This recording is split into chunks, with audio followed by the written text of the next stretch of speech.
Baiju isn't in his shop. Oh, you're looking for Dr. Baiju.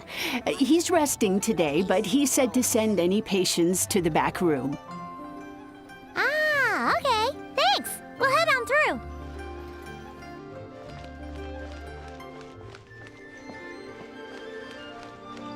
Please, show me your prescription.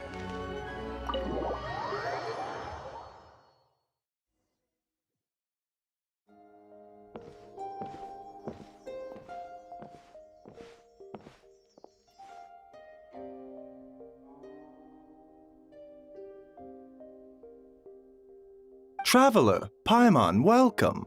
What can I do for you? It's the Traveler. She looks absolutely beat these days. She has these huge, dark circles around her eyes, like she hasn't slept a wink. And she keeps spacing out. You have to call her name several times before she snaps out of it. What do you think it is? Is she sick?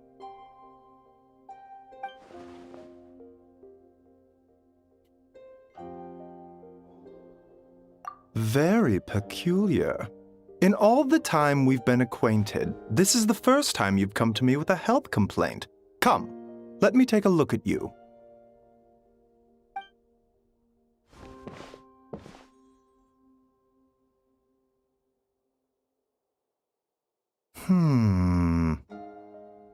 Okay, Paimon does not like that expression, Baiju. It's not serious, is it?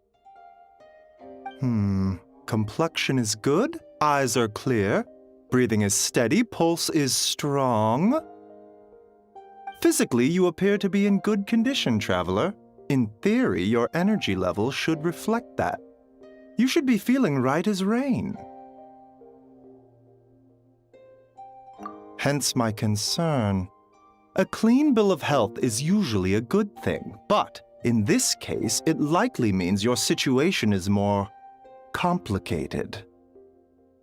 Physical illnesses come with detectable symptoms that can be used to diagnose, medicate, and cure the condition.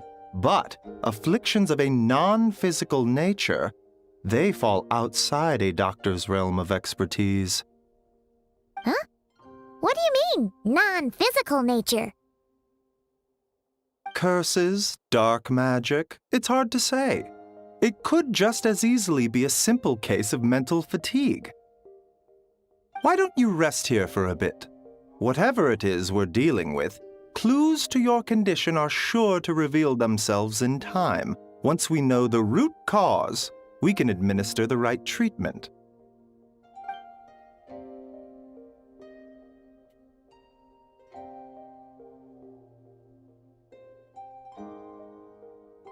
In the meantime, Changsheng and I will review the relevant literature for afflictions that present with mental fatigue.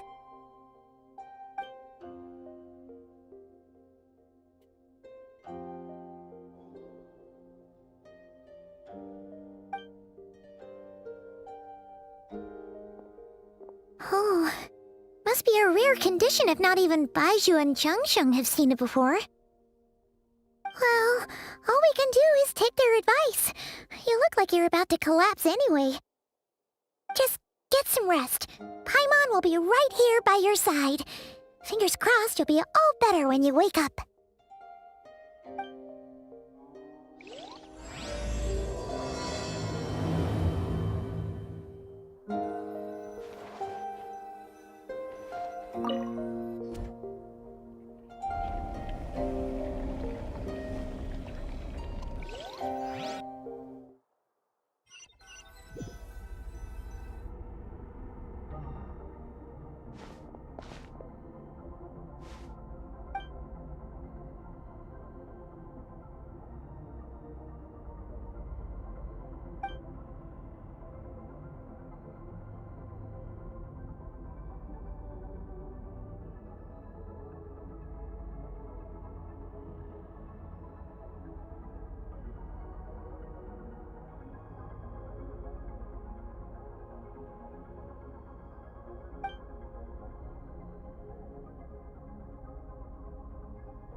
Rise and shine! Time to wake up!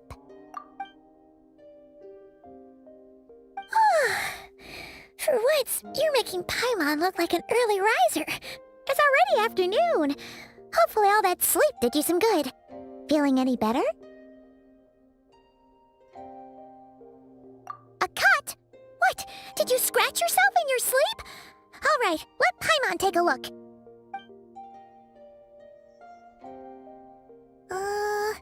Nope, nothing there. Wait, did you have a nightmare? Okay, don't panic. Paimon heard that dreams tell us what we need by showing us the opposite. So, if you had a nightmare, maybe all you need is something to cheer you up. Come on, Paimon will treat you to something yummy.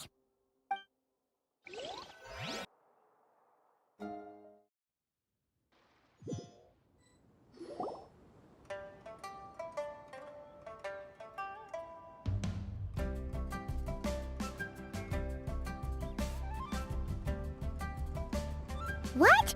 So, in this dream, you were trapped in a weird place with thick fog everywhere, and then a spike came out of nowhere and stabbed you in the back? Oh. Okay, well, that's a new one. Are you sure it was a dream? 'Cause from the way you describe it, it sounds like you were really there. But then again, you woke up right where you went to bed, and you were definitely in a deep sleep this morning. Then, it's decided. Paimon will stay up and watch over you tonight. If anyone tries to mess with you, Paimon will beat him up. Or, wake you up first and then we can beat him up together.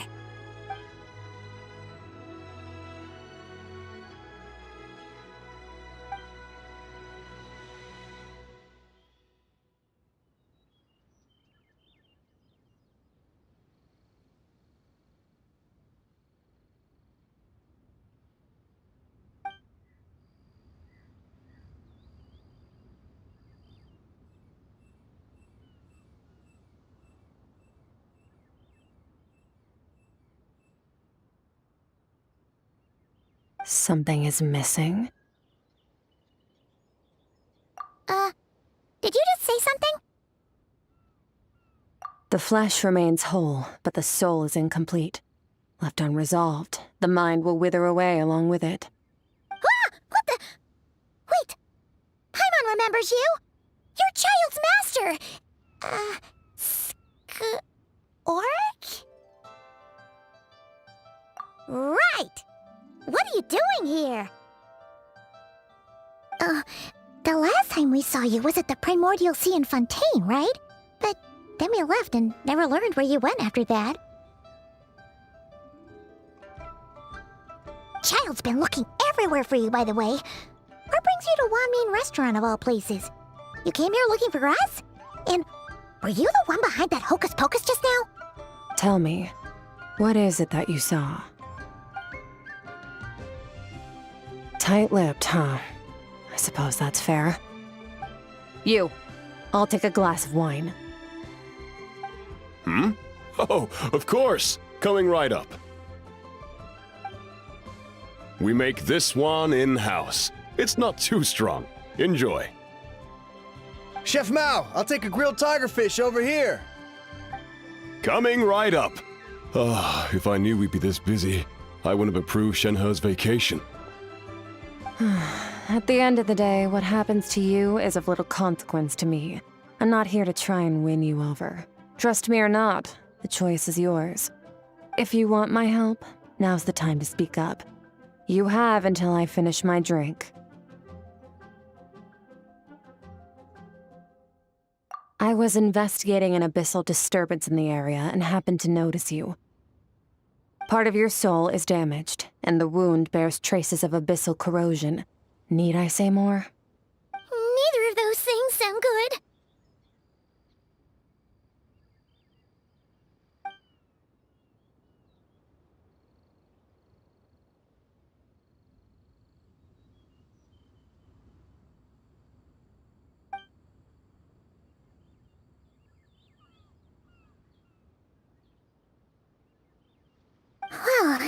Should we trust her? She mentioned an abyssal disturbance.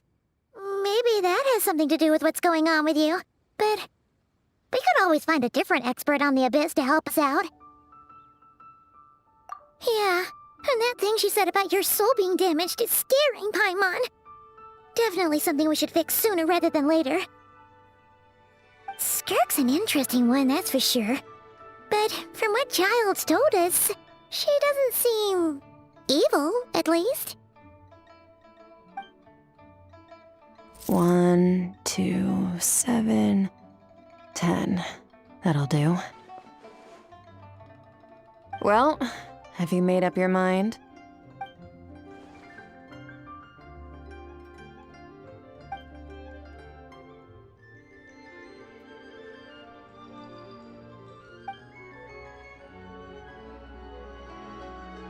So that's all we know, Miss Skirk. Ma'am, can you help us? So, you couldn't disperse the fog. I understand. Come find me in the Gwali Plains when you're done here. Oh, and I left cash for the drink on the table. Settle the bill for me, will you? Oh, okay. Huh? She disappeared!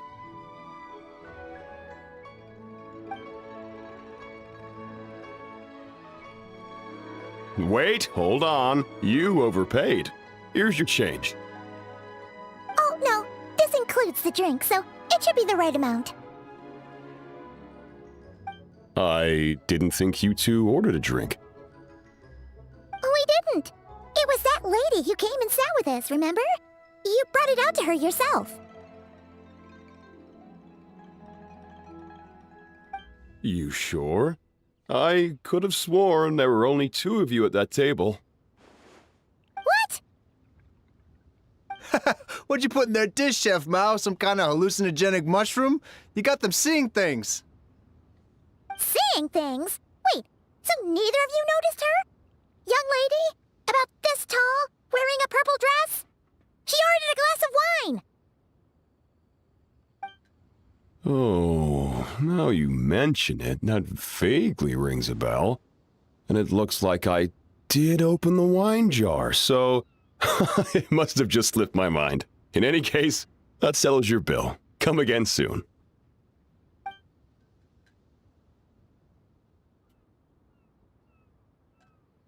Coming! Okay, what was going on there? It's like they didn't remember Skirk being there at all. Even Paimon was half convinced we hallucinated the whole thing. But that Mora she left for us was definitely real. Oh, this whole situation is giving Paimon the creeps. But anyway, she told us to head to the Gwali Plains, right? Let's not keep her waiting.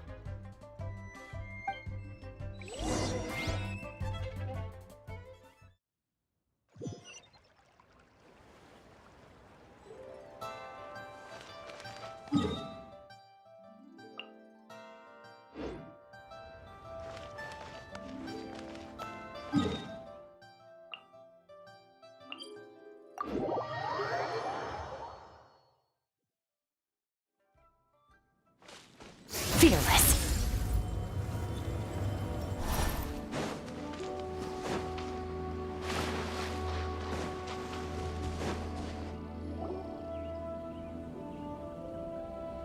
Whoa, what are all these rift hounds doing here? Huh, looks like they're collecting something. Huh. Let's go check it out.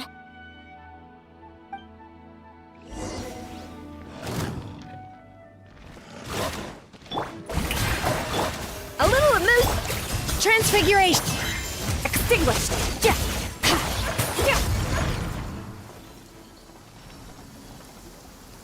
So, this is what they were collecting. It looks kinda like... Yeah, what is going on here? From the moment they are born, all beings with great power have an impact on this world. Even if their body is sundered and their soul extinguished, their influence remains. Gods are the most common example of that. The remnants of gods who fell thousands of years ago remain buried deep within the earth, carrying within them a warped will and a dark curse. Together, these remnants form what you call god remains, and it appears that some of those sealed here were dug up and removed. There are traces left, but they're fading fast. What are you doing? Nothing! Just wanted to make sure you were, real? She's definitely not a ghost traveler. Paimon poked her, and she's solid.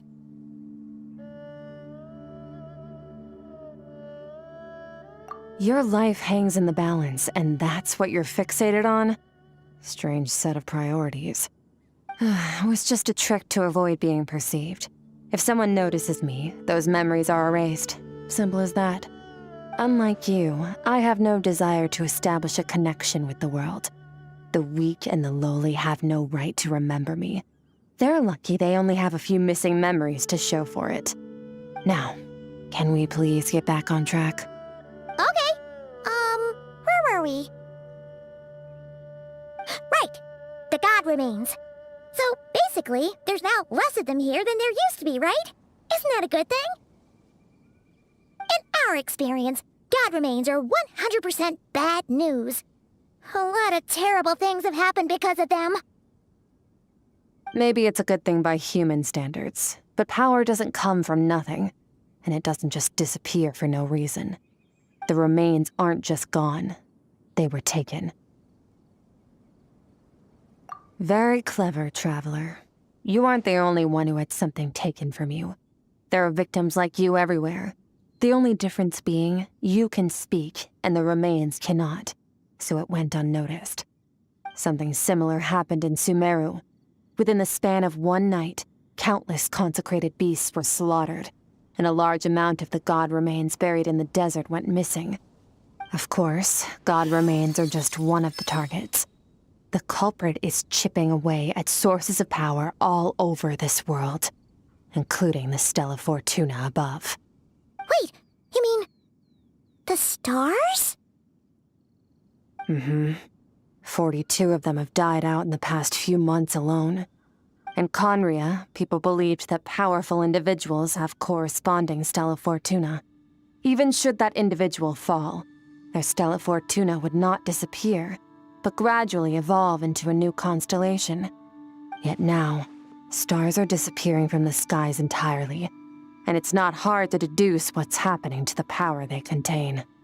Something has been leeching power from this world like a parasite steals nutrients from a host. And now, it's no longer satisfied with the remains of the dead. It wants you. This time, it only took a fragment of your soul. But next time, there's no telling how far it could go. No one knows. All I know for certain is this. Getting back what you lost will not be easy. Considering how much power this entity has stolen, it must be a god-level being by now at least. But that's not the real concern.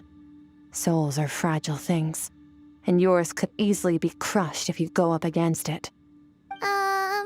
So you're gonna help us, right? We're going to help each other.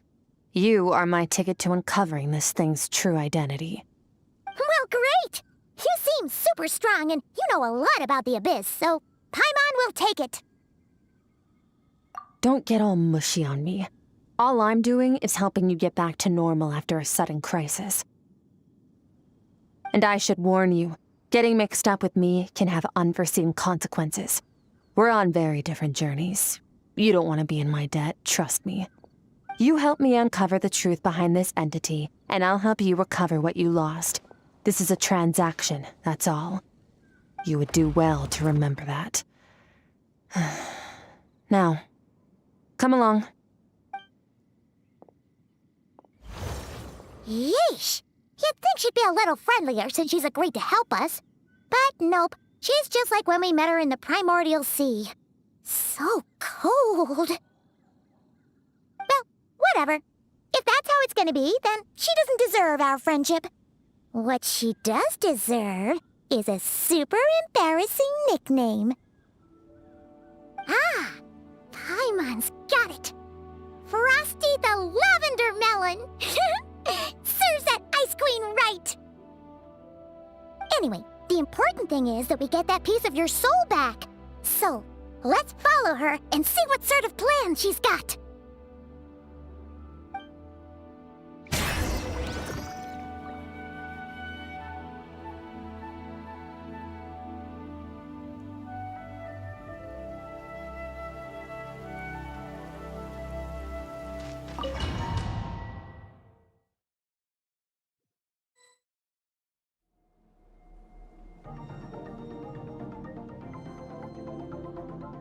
Whoa!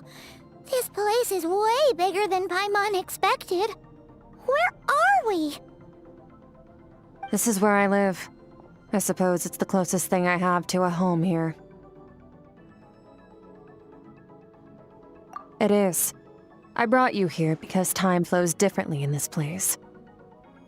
I don't know how much Ajax has told you, but when he fell into this space, I mentored him for 3 months. In that time, only 3 days passed in the outside world. Ajax? Oh, right! That's Child's real name! Yeah, Paimon remembers him mentioning something like that. So, a month here is equivalent to 1 day in the outside world? That should mean we're safe from that power-hungry soul snatcher for now, right? Yes, well, I didn't bring you here just to show you around. In the outside world, the Traveler could be attacked at any moment. But coming here has bought us quite a bit of time. Now, we just need to figure out how to investigate that place you saw. The one full of fog. Both your description and the abyssal disturbance I felt point to that space having some connection to the abyss. It could even be a domain similar to this one. The thief who stole that fragment of your soul is hiding there. But the abyss is a chaotic and turbulent place. If we want to pinpoint their location, we need to see what that space looks like without the fog. Abyssal power can grant a special form of sight. Have you ever wielded abyssal power before? Okay. Do you plan to learn? That tracks. All the information you have suggests the abyss is something sinister, and that abyssal power is a wild and dangerous force that always spells disaster. And you're saying that's not true? Depends on your perspective. Floods and hurricanes take countless lives too. But if one day you gain the power to control them, what was once a calamity is now just another tool in your arsenal. I'll respect your opinion, though. Just means we have to turn to the second best option.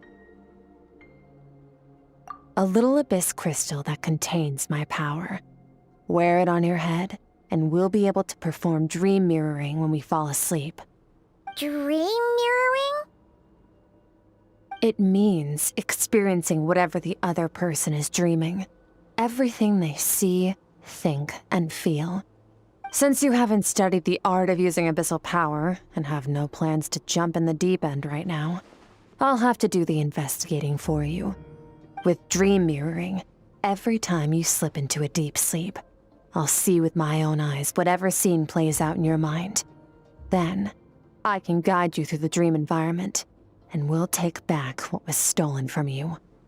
Huh. You make it sound so simple.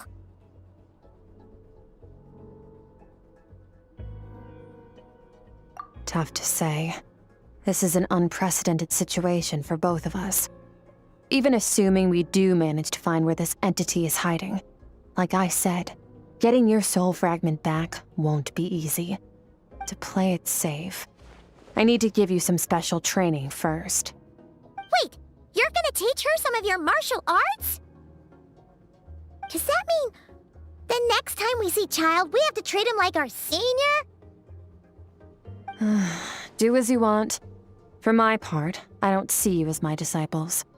You're already a pretty good fighter. All I'm planning to do is build on your current skills and train you for the specific scenarios that I think we might face. But that's enough talk. If you're ready to do this, then come with me. Time might be more lenient here, but that's no excuse to waste it. Oh, she moves fast. Paimon can hardly keep up with her. So, special training, huh? Kind of a rare opportunity. With your skills, there's not a lot of people qualified to train you. The last time something like this happened was probably anti-Raiden Shogun training, right? Oh, feels like a lifetime ago. Skirk seems pretty strong too, though. Remember how she said that the all-devouring narwhal was just her master's pet? Maybe we really will learn something here.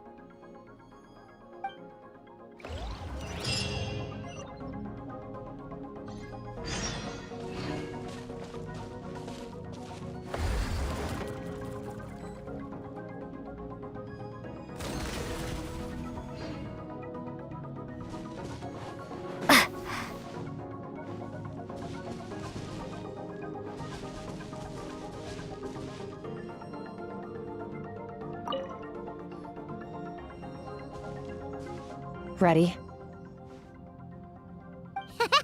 Bring it on! Your training will be split into 3 stages. Testing your blade work, elemental abilities, and reasoning skills. We'll start with blade work. You're no rookie in this area, so I won't bore you with the basics. During your long journey, you've no doubt sparred with a lot of talented sword fighters. Consciously or not, you will have picked up all kinds of techniques from them.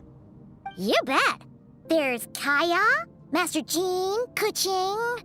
Oh, and Kazuha, Ayaka. Yeah, we've met sword masters like you in every nation we've been through. You sparred with a bunch of them too, right?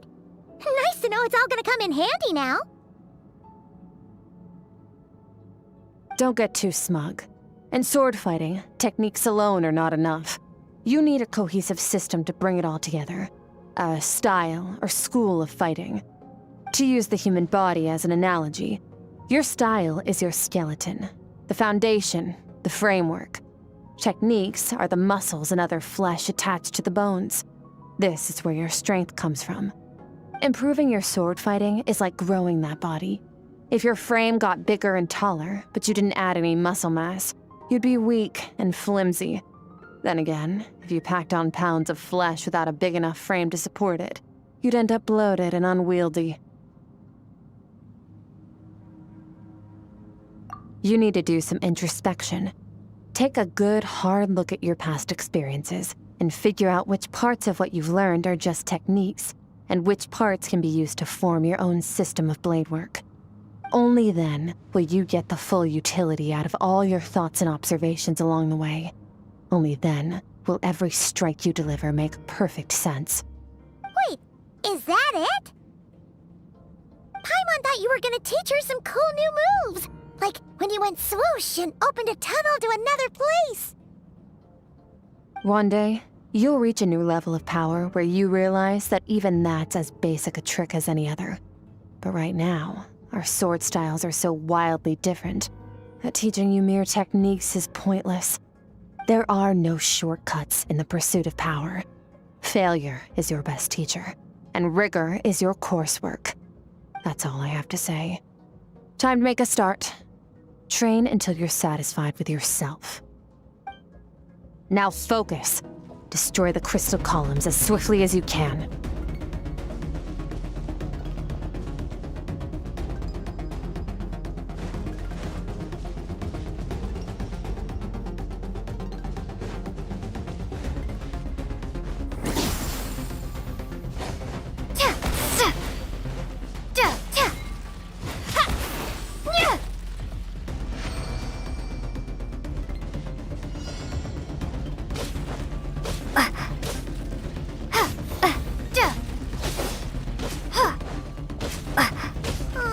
This is making Paimon's head spin. Hang in there, traveler!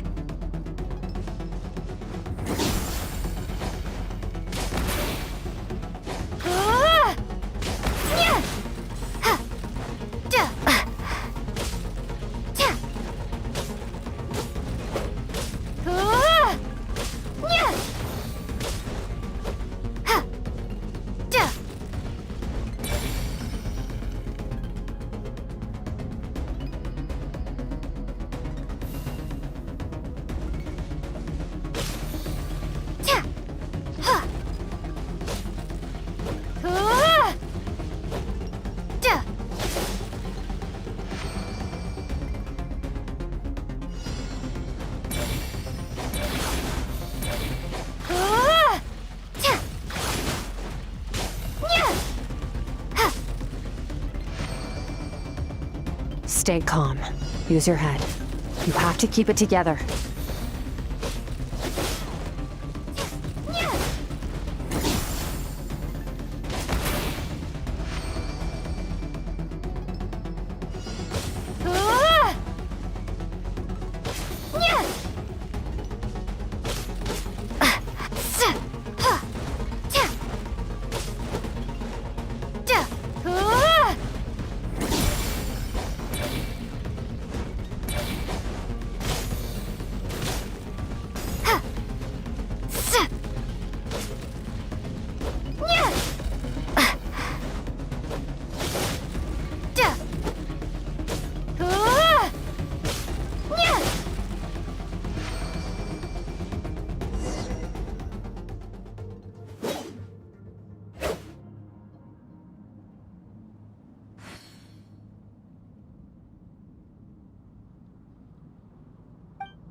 This moment will be frozen in time. Cut to the chase. Consider a moment of true mastery that you've witnessed in another person, and ask yourself, what lies beneath the surface? What's their guiding philosophy? What's their state of mind as they maneuver their weapon? Now take that and practice it right away with speed, skill, and strength, over and over, until your hand is one with your mind. This is the only path to true growth. Step on up. Dance with the waves.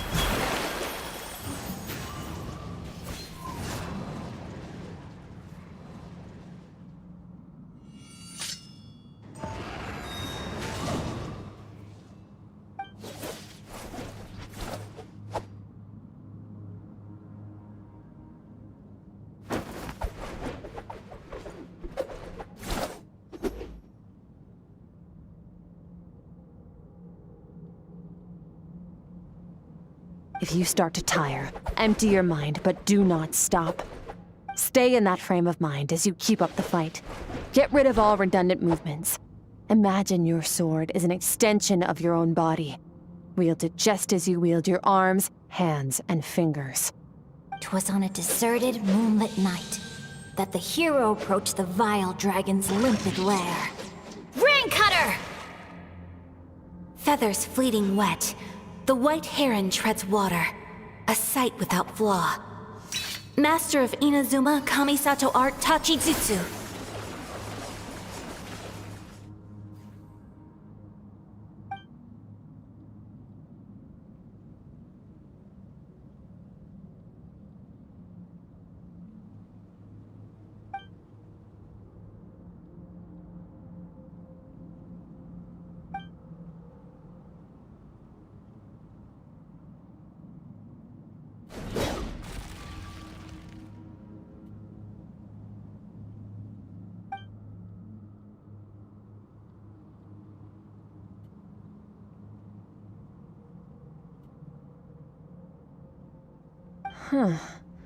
Looks like you've made some real progress. That concludes your training session. Awesome! Paimon knew you could do it! How do you feel? As you should be. Time flies when you're training hard. You've actually been going for several days now with no rest. Yeah, meanwhile Paimon's had a whole bunch of naps. But you were so focused, she didn't want to interrupt you. Go get some sleep. I'll be doing the same very soon. Let's hope you see that foggy place in your dream, so I can get this investigation over and done with.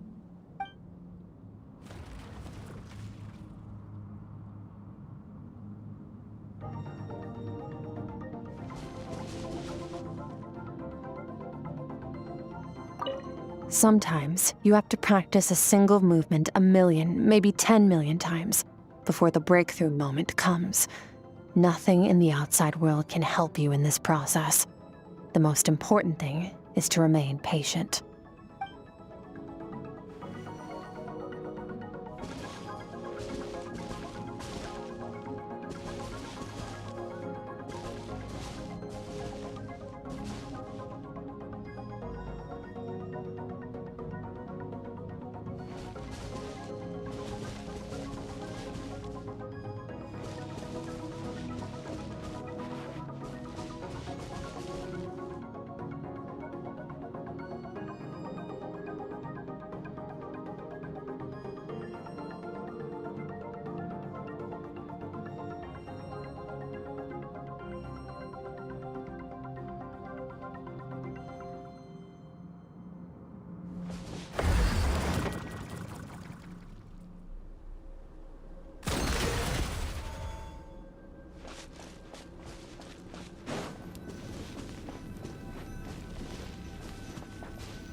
Skirk, why are you skipping classes again? We've talked about this.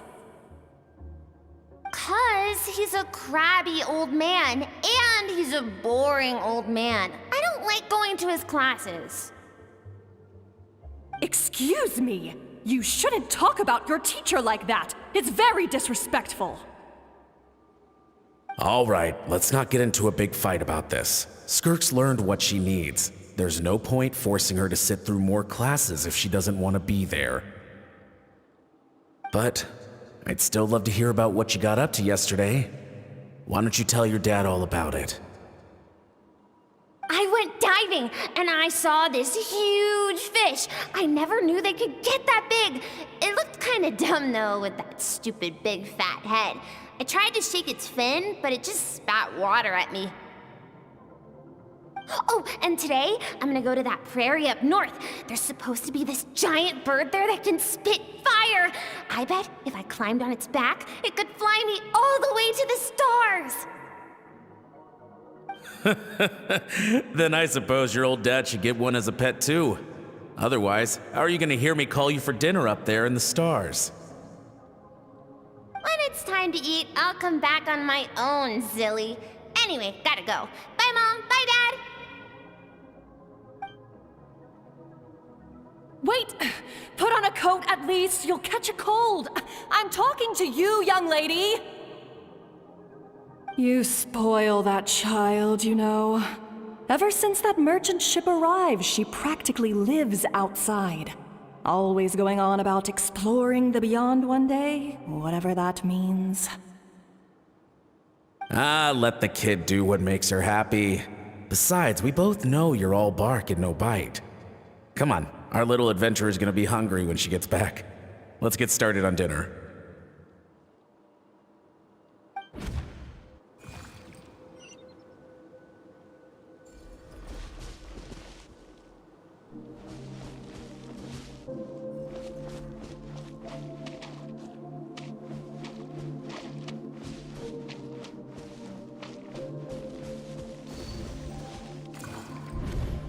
The stars shimmer high above.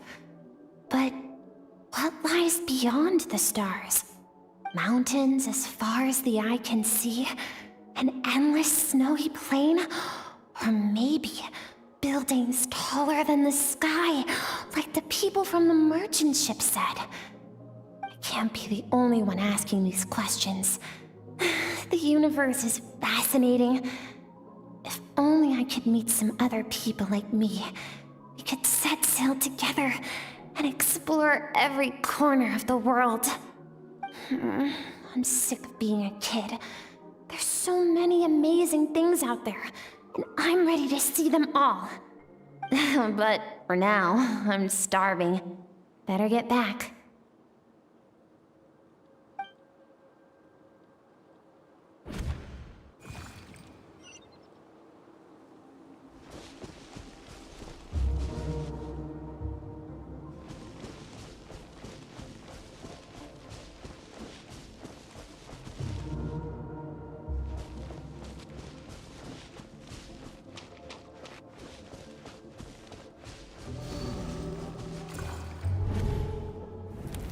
Don't let a single one of them get away! No, please, spare the children! Stay back! They're coming! Run! Help! Eliminate the threat. Take him down. Don't be scared. Ah! This way! We'll never make it! Fire. There's fire everywhere. What happened? I told you we shouldn't have trusted these outsiders!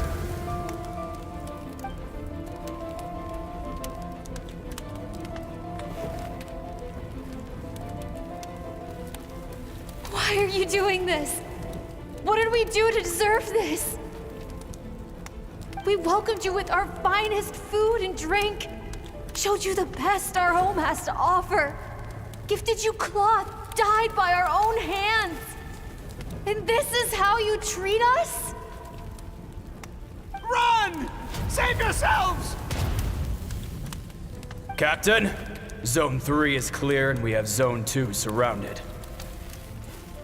Begin extermination. Remember the orders from upper command. No one is to be left alive. Rest assured, sir. We have enough munitions to annihilate these savages and burn their entire civilization to the ground. Good. The only ones who put up a real fight are that man and his wife, correct? What's their status? We shot the man in the ankles and the wife broke her wrist attempting to fight back. They won't be doing much more fighting. They're holed up in their home for now, but they won't last long. To prevent them from making some kind of last stand, we're planning to clear out the other zones first so we can send a bigger squadron to surround them. Well, well. Turns out some of these beasts do know how to use their claws. Now the threat these savages pose will be undeniable. Let them cling to what's left of their lives for a little longer. Once the other zones are cleared, I'll cut off their heads myself.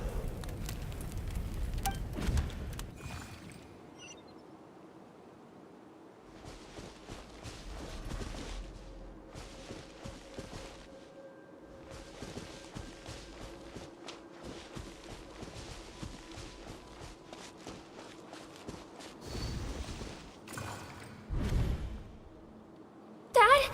Mom? Skirk, you're all right? Thank heavens. I'm so happy to see you, sweet girl. But you need to go. It isn't safe here. They'll be back any second. What happened?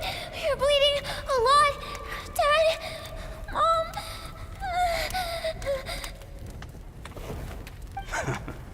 This is the place. Alert all units. Prepare to surround. Run, Skirk! Run as far away as you can! Don't trust anyone! Your dad and I, we're not afraid to stare death in the face, but we need you to survive. My clever girl, so curious. You're already so brave. I know you're going to grow up to be such a positive light in this world. Whenever you miss us, just play this song. Remember, life is a gift. Don't let darkness claim it. Break down the door! Look what we have here. A savage that can pluck a tune. Well, the show's over.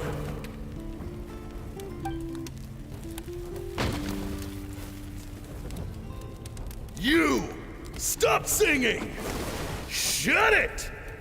I said shut it or I'll make you! Fine. Have it your way!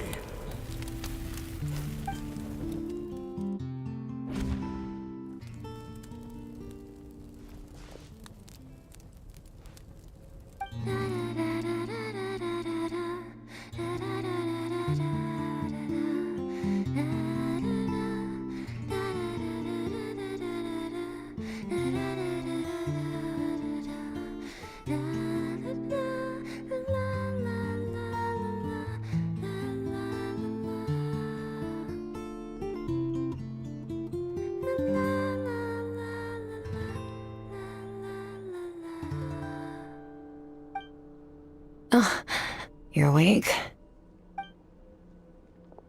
I found a few clues while you were asleep, but it's only a start. Now, time for the second stage of your training. This time, the focus is elemental energy. Come find me when you're ready to begin.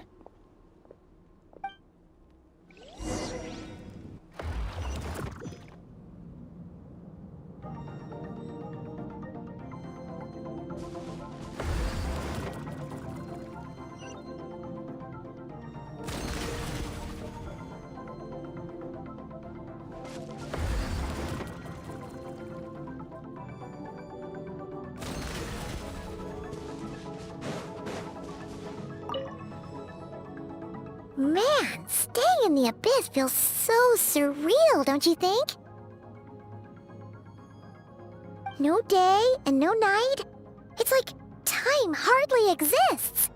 If we weren't careful to keep track, It feels like we'd have no idea how long we've even been here. Well, except for the fact that Paimon still gets hungry like clockwork. You go do your training. Paimon's gonna grab a bite.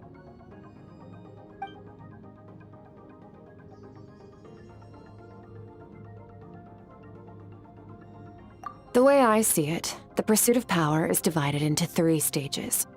The first is mastering the use of standard weapons. Next is learning how to harness natural energy. And after that, you're free to challenge even higher dimensions. The natural energy of Tevat is, of course, elemental energy. But that's not my area of expertise.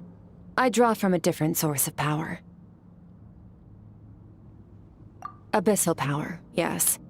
Also known as the power of the Void Realm. My master, Sertologi, is a true expert in that area. After all, he was one of the group of 5 that infamously stole the all-encompassing power of the Abyss, an act for which the people of Conria gave them the epithet, the 5 Sinners. The elemental energy of Tevat, on the other hand, is derived from the power of the Light Realm. These 2 forms of energy exist in direct opposition to each other. Suffice to say, there's not much I can teach you this time.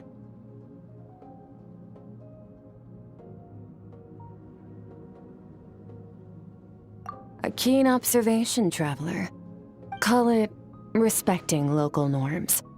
The Abyss stands in direct conflict with the will of this world. So, to make my life easier, I disguise my power to make it appear cryo-like in nature. It's a technique I learned from some Conrian ruins, known as the 7 Shifting Serpent. If you ever change your mind about delving into abyssal power, I can teach it to you.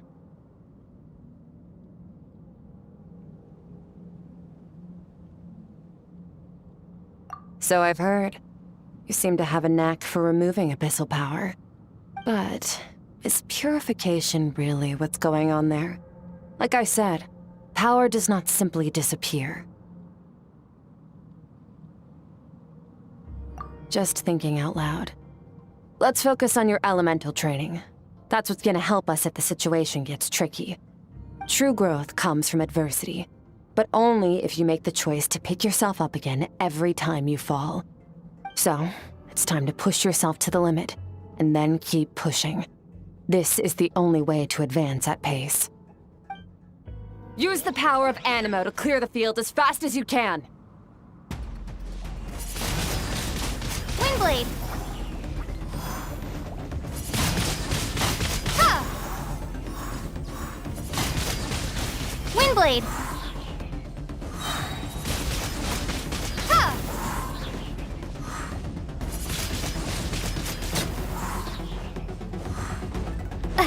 Yeah!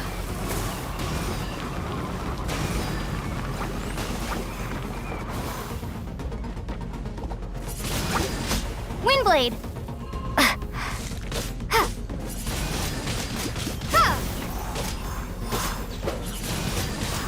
Windblade!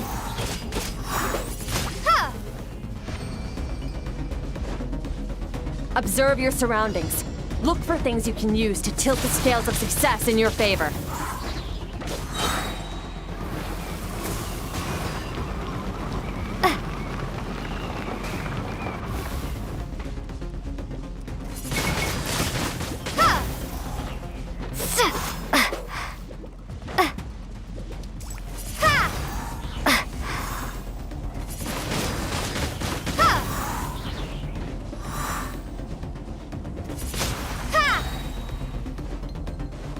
Prepare to be blown away!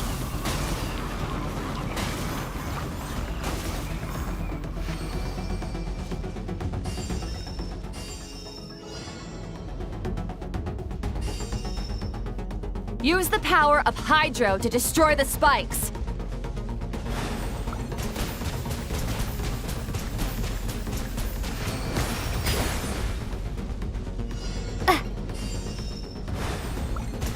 Faster.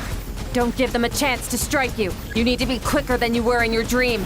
You can't afford another injury like that.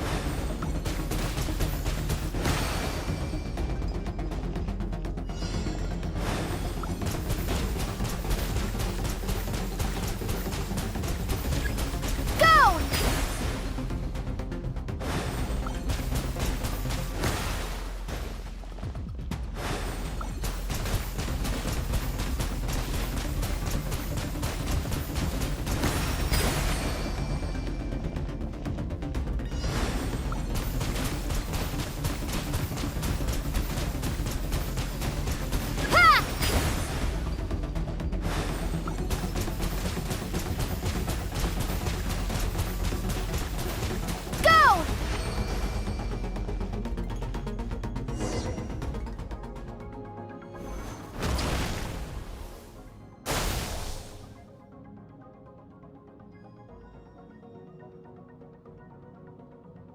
You need to understand what makes you special. The ability to wield elemental energy without a vision and switch between the elements at will. It means your aspirations need no approval from the gods. Your power is not bound by the rules of this world. So be bold. Do not be afraid to chart your own path.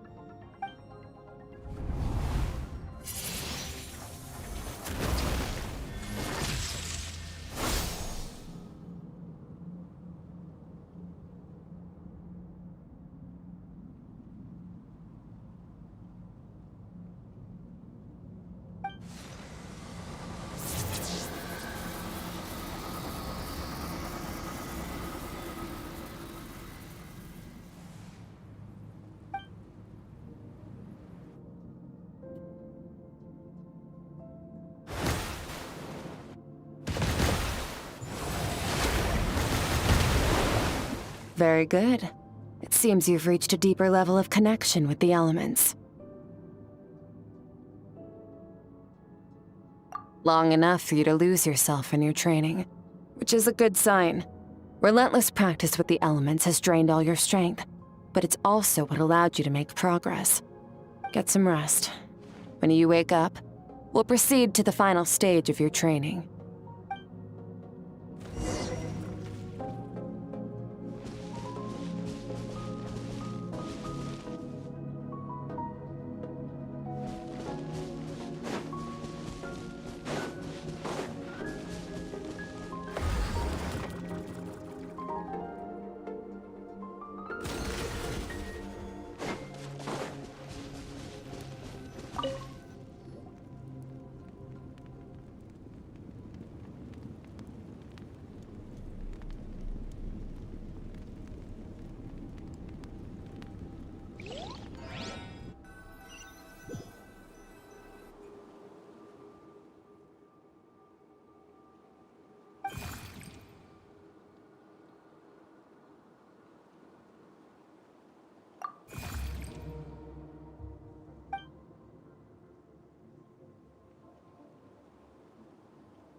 What is the secret to power? Longing, hatred, self-preservation. No, it is fear. The fear of losing those you love. The fear of watching your home burn. Fear of loneliness. Fear of death. Fear is the source of evolution. It forces humanity to adapt to their environment and overcome hardship. It is in the process of prevailing over our fears that we surpassed first ourselves and then the rest of the world. That fear is now part of you. It calls on you to evolve. And it is time to answer.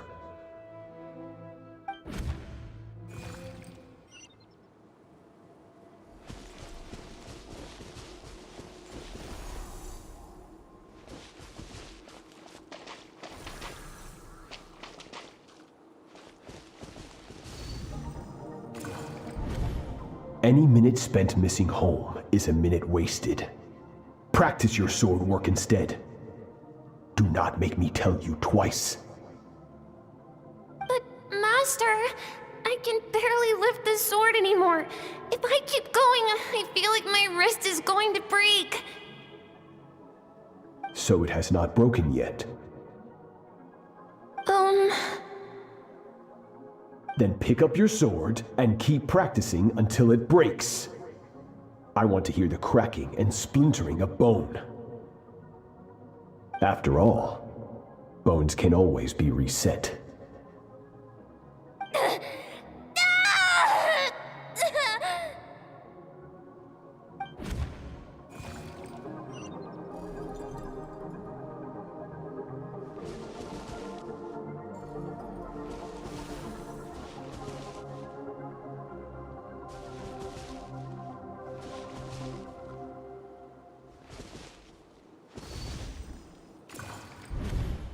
Good, Skirk. Once again, you survived. How do you feel? Cold and pain. These are signs that you are adapting to the abyss. Each time the flesh is torn and the spirit crushed, each time you claw back from the brink of death, you become stronger. I now understand why these people sought to destroy your homeland. Your potential goes beyond even what I could have anticipated.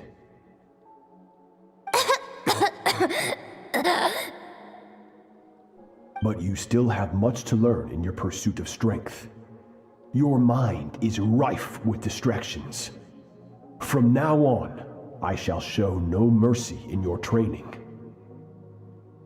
You must learn to shut out all the pointless emotion, crush the self that makes you weak, and become master over your physical form. Get up, Skirk.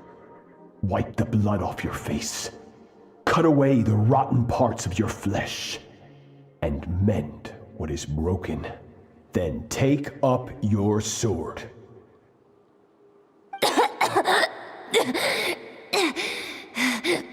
Yes, Master.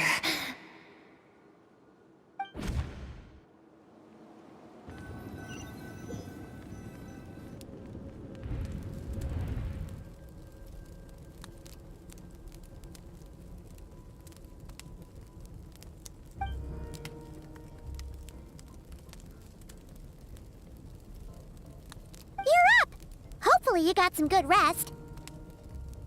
Skirk said to tell you that she's ready to start the final stage of your training whenever you are.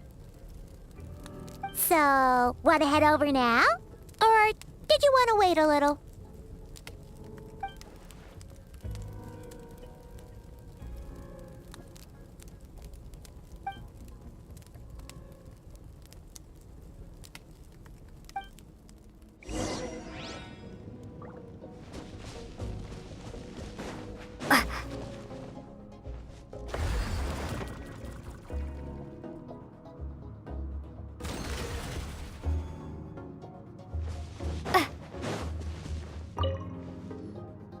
From your training so far, you have gained better command of the sword and more control over your elemental abilities. That's only part of it. Experience is the real teacher.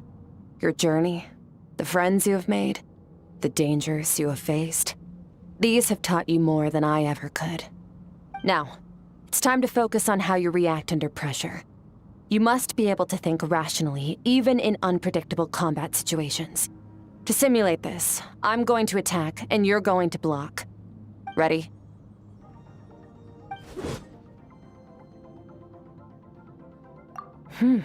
Not bad.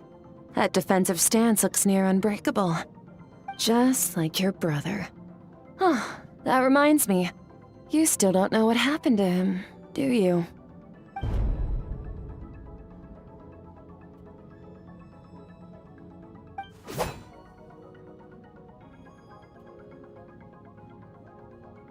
Hey, no fair! That's cheating! You think every opponent has the same moral code as you? You can denounce their deplorable methods all you want, but only if you live to tell the tale. The dead don't get to complain. Strong emotions will always arise in combat. Anxiety, anger, fear. But a true warrior is never at their whim. Only when you are free from the influence of emotion can you make the right choice, no matter the situation. How amusing. Almost sounds like you think you know me. But you don't. You can choose your own path. We are not the same. Let's begin. Try to use reason over emotion. Make the most rational and advantageous decision in any given moment. This is your final training session. Look alive. Same drill as before, but this time I'm going to interfere. Hold your focus.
Not bad. Better than I expected.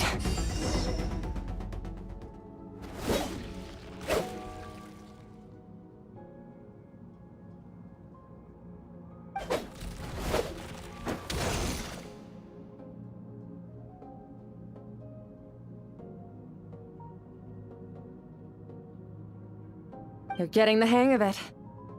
The first step to controlling your emotions is controlling your mind.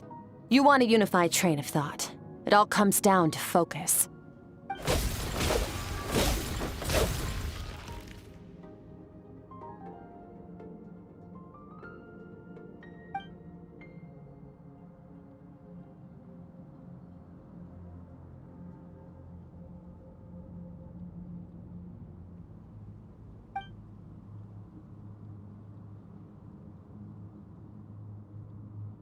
Your mind is rife with distractions. From now on, I shall show no mercy in your training. You must learn to shut out all the pointless emotion, crush the self that makes you weak, and become master over your physical form.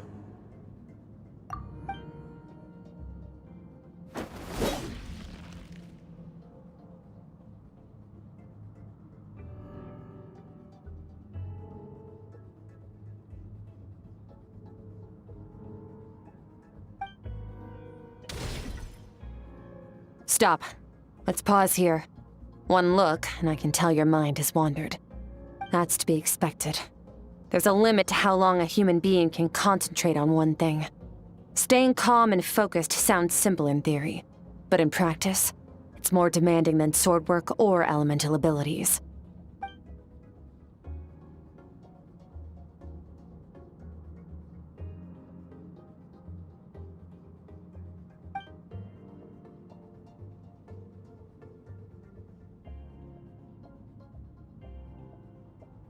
Get some rest. No point training further if you're already dead on your feet. Like I said at the beginning, the only goal of this training is for you to reach a point that you're satisfied with. You managed to push past your limits, which is a good start. You can be proud of that and sleep well knowing that you've earned it.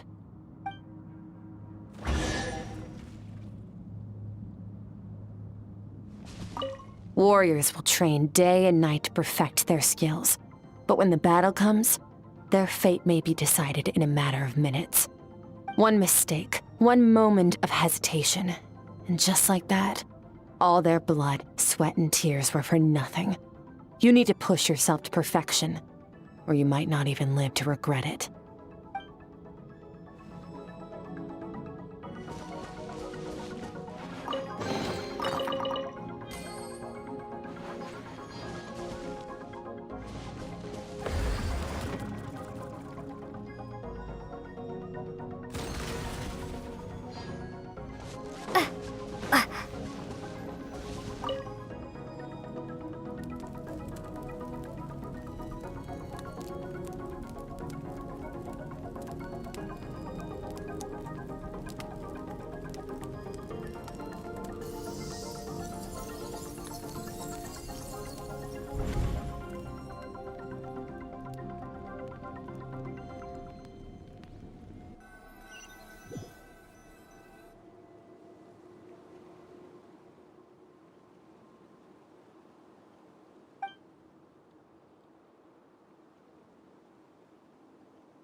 Skirk is amazing. She faced down that terrifying giant and cut its head clean off. Oh, she got hurt though, didn't she? I heard it was pretty bad. Yeah, well, that's a given. But the moment she was on the mend, she got right back to practicing her sword work. I heard Master suffered a grave injury once too. Lost an arm and a leg and still came back stronger than ever. Skirk's becoming more like him by the day. Incredible. I wonder if I'll ever reach their level. They're always so resolute, so unshakable.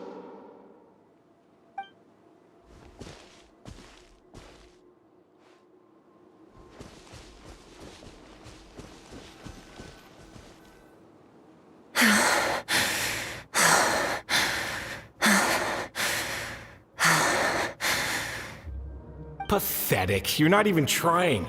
You're so much weaker than you think. Skirk, have you become a positive light in this world?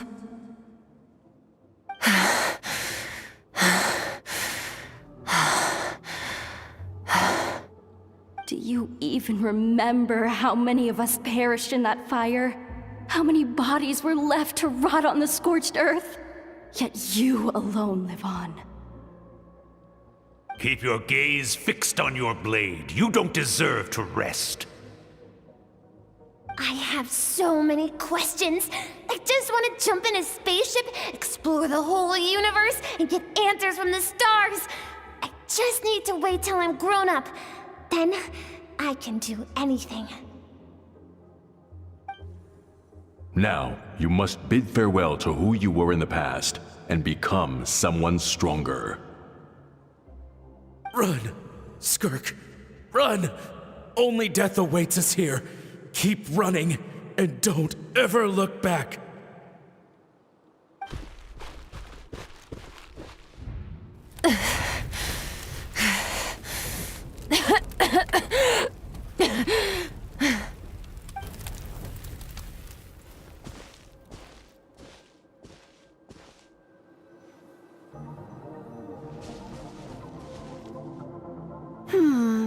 Let's see here. First things first, you need a new identity. Going around telling people you're from somewhere beyond the stars won't do, now will it? How about saying you hail from beneath the earth instead? As the Conrian saying goes, venturing out into the universe and down into the abyss are the same in that both are braving the dark unknown. Well, I'm a visitor on this planet, so I'll follow the rules. Ah, splendid. That saves me quite a bit of trouble. Let me offer you a piece of advice in return, although it might not be what you want to hear. I know the pursuit of strength is important to you, but taking a moment for yourself every once in a while is never a bad idea. Ignore her existence for too long, and there will come a day when you can no longer hear her voice.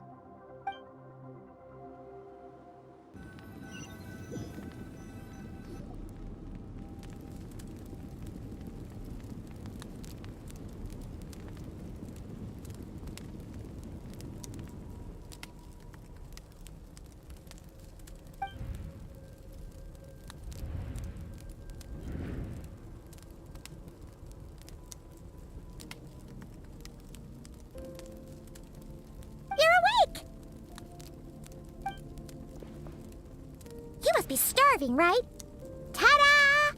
A barbecue feast just for you!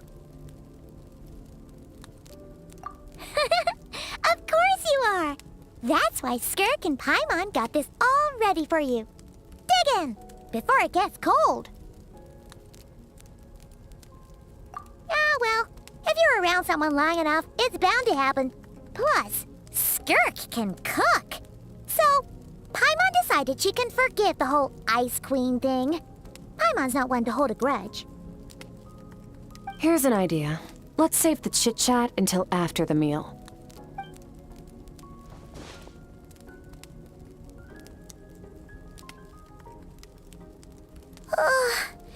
So full. Okay, it's Paimon's turn to sleep now. Wake her up when it's time to go.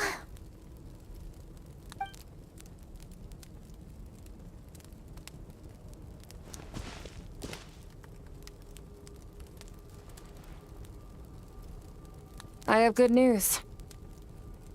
First, your training is complete. You have what it takes to wield immense power. Now it's just a matter of putting it into practice.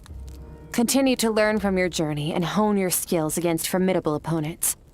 Second, I've located the culprit we've been searching for. Next, we just need to retrieve the missing part of your soul, and our business will be concluded. When Ajax trained with me, he once told me he was bursting with questions. So I allowed him to ask me 3 of them before he left. You and I may never meet again, Traveler. So if there's anything you want to ask me, now's your opportunity. Just like Ajax, I'll answer 3 of your questions.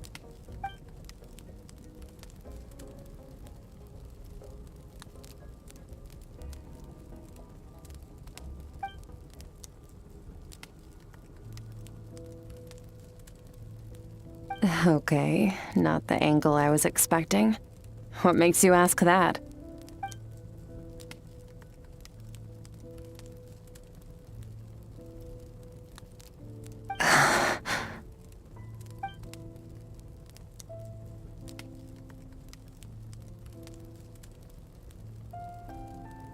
I knew that was a possible side effect.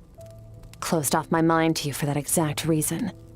Even with the dream mirroring, you should have seen nothing but endless darkness.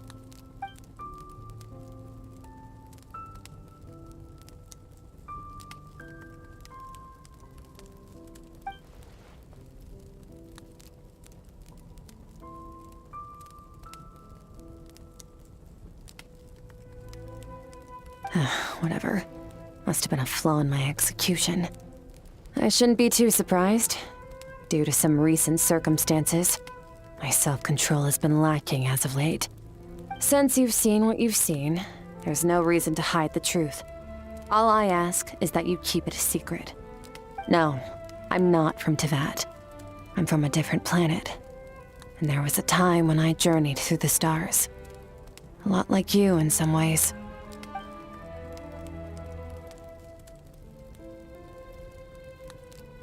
No, we're different in that respect.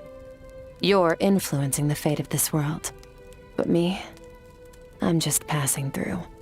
Several hundred years ago, my master, Sertologi, opened the border between worlds and sent me here. But this is not my home. And one day, I'll return to the vast unknown of space. So, there you have it. On to your second question.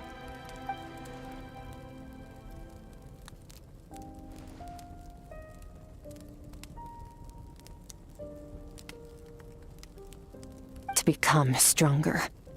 For certain reasons, I need to bridge the power gap between me and my master as quickly as possible.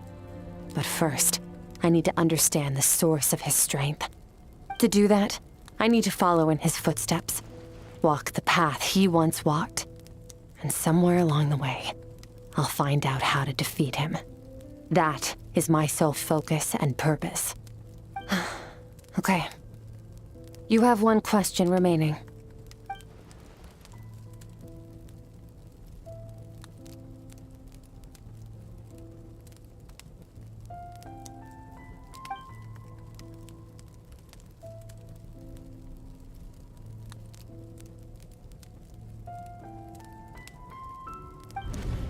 You make it sound so easy. Ever since the incident I experienced there, I've never stopped searching for Master Skirk and that unknown abyss. But it's been years now, and I've still found nothing.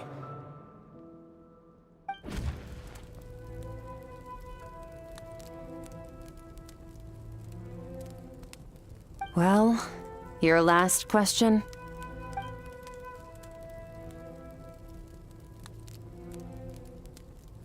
Ajax. His situation is different than yours.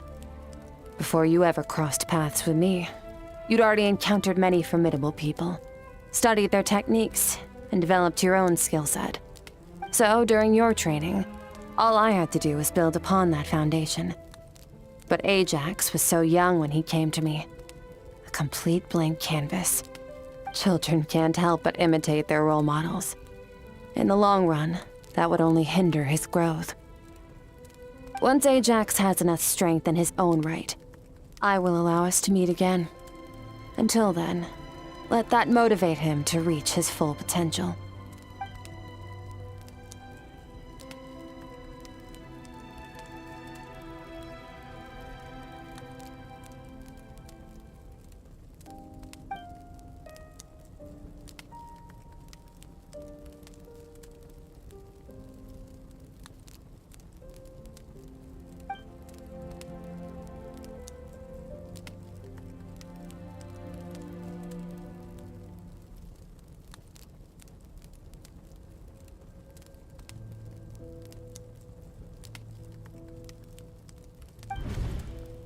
Unlike you, I have no desire to establish a connection with the world.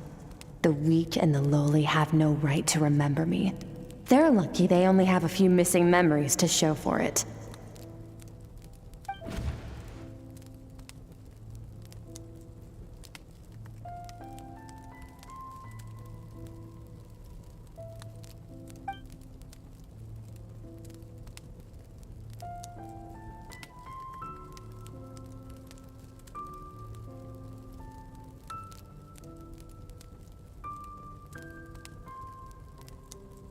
Wake up your companion.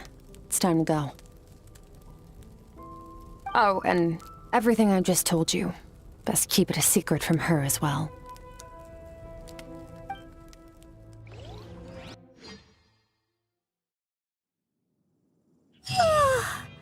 Time to go. Oh, finally. Where are we headed? Just follow me. I'll open an abyssal rift close to the culprit's location. It will take us to where he's hiding.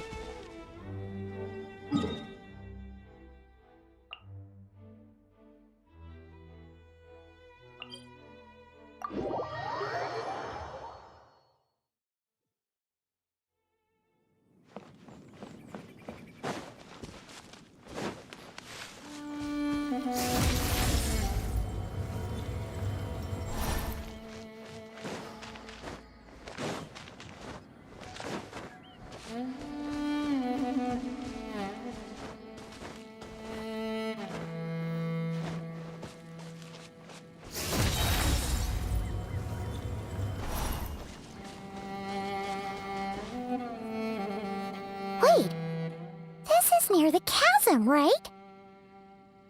Yes. If we enter from here, we'll be able to reach that place from your dream. You have some experience with abyssal domains by now, but still, this is someone else's territory. Best to proceed with caution. Don't worry, Paimon's an expert at hiding behind other people for safety. Oh, but, that means you need to stay safe, traveler. All right. Remember your training. Time to put it to use.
Merciless.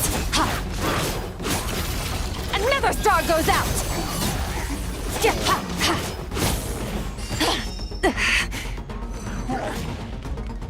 Fearless. Ha! Ha! Into the void!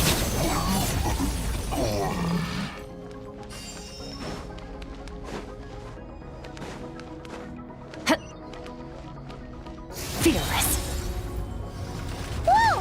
Look at all these spikes! Careful! Don't get hit! He's just gonna float behind you. Come on, you got this.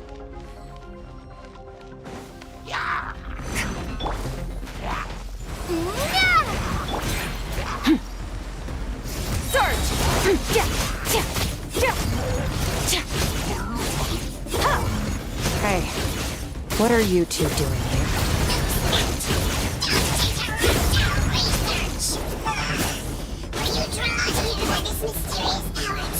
Dusty, like an abandoned house. Let's press on. Feel this.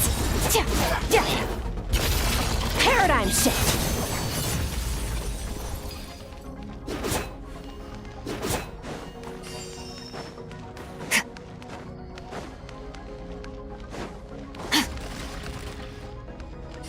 Merciless.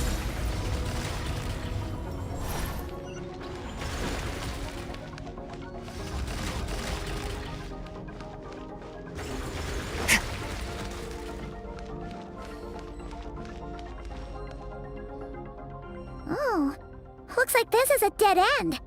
Did we make it to his hiding place? Ugh, this fog is making it impossible to see anything! This should be the place where you were attacked, Traveler. The missing part of your soul should be nearby. Can you sense where it is?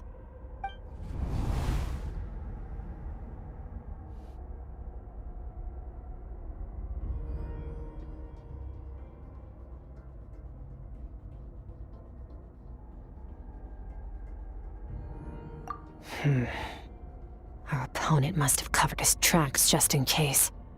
Otherwise, you should have sensed it much more strongly. Hold on! Look! The spikes are back! Stay calm. Let's hold back a little. Give our enemy some wiggle room so we can see what we're dealing with. If you're too reckless, we might be playing right into his hands. Our enemy took part of your soul for a reason. It's likely he integrated it into his attack somehow. If we're smart about this, we can track it down.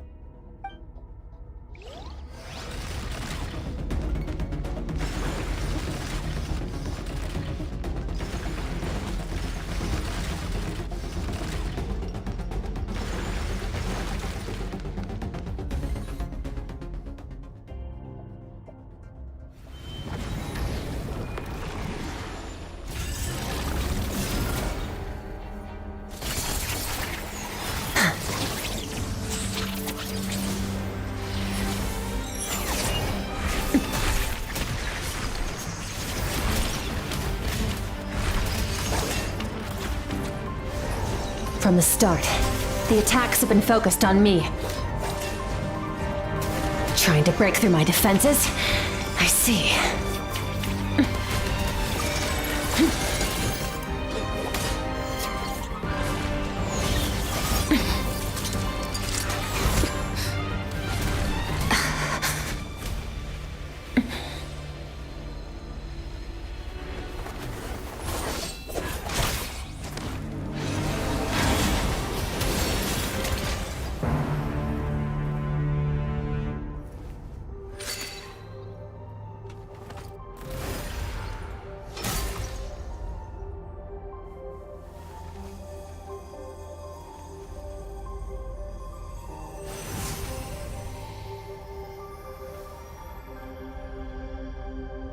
There.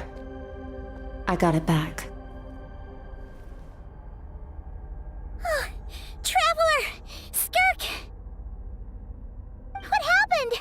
It looked like Skirk just got...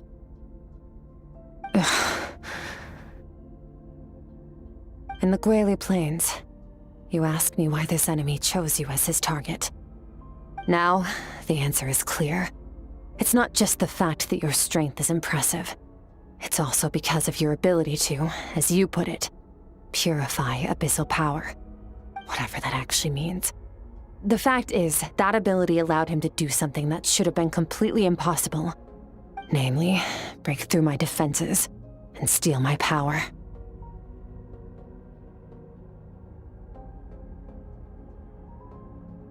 No, he couldn't have known I'd come to his domain.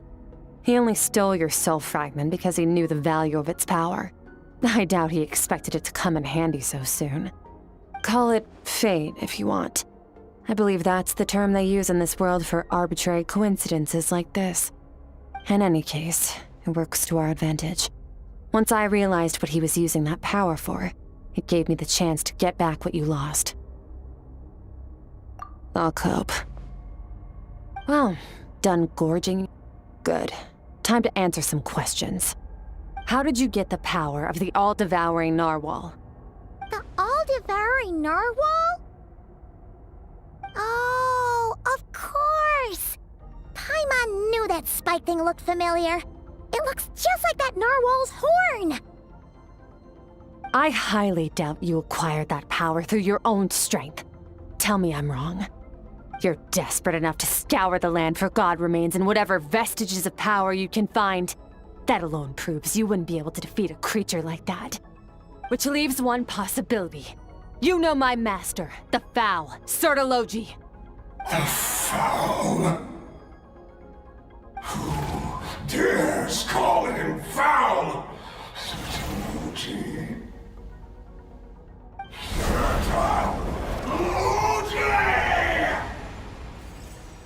What's wrong?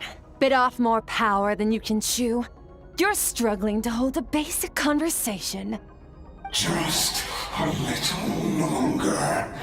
I'm still...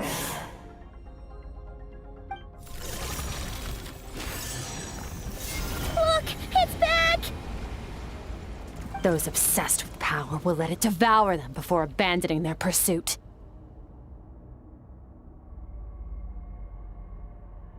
Keep calm and use reason to decide the best course of action.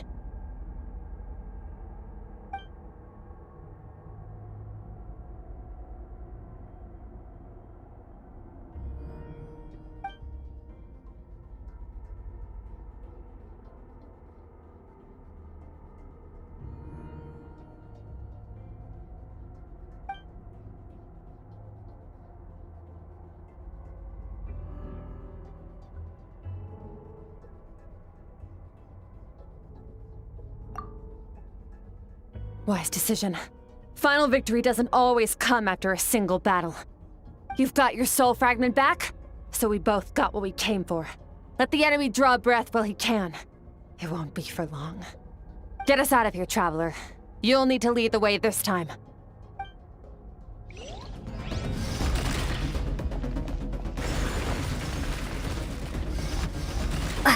Skirk, is your shoulder gonna be okay? The wound is minor. It'll heal in no time. You should focus on getting out of here alive instead. Uh-oh! Falling spikes! Run!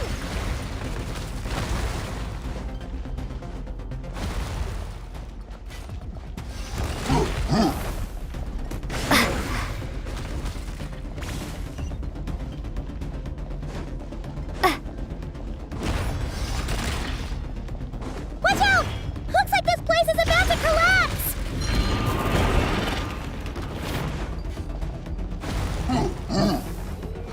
So, this guy's power has something to do with the all-devouring narwhal.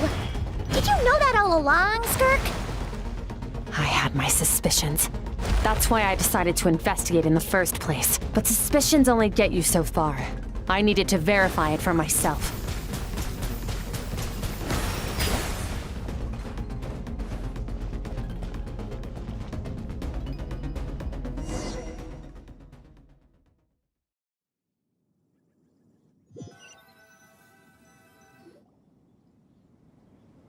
Phew.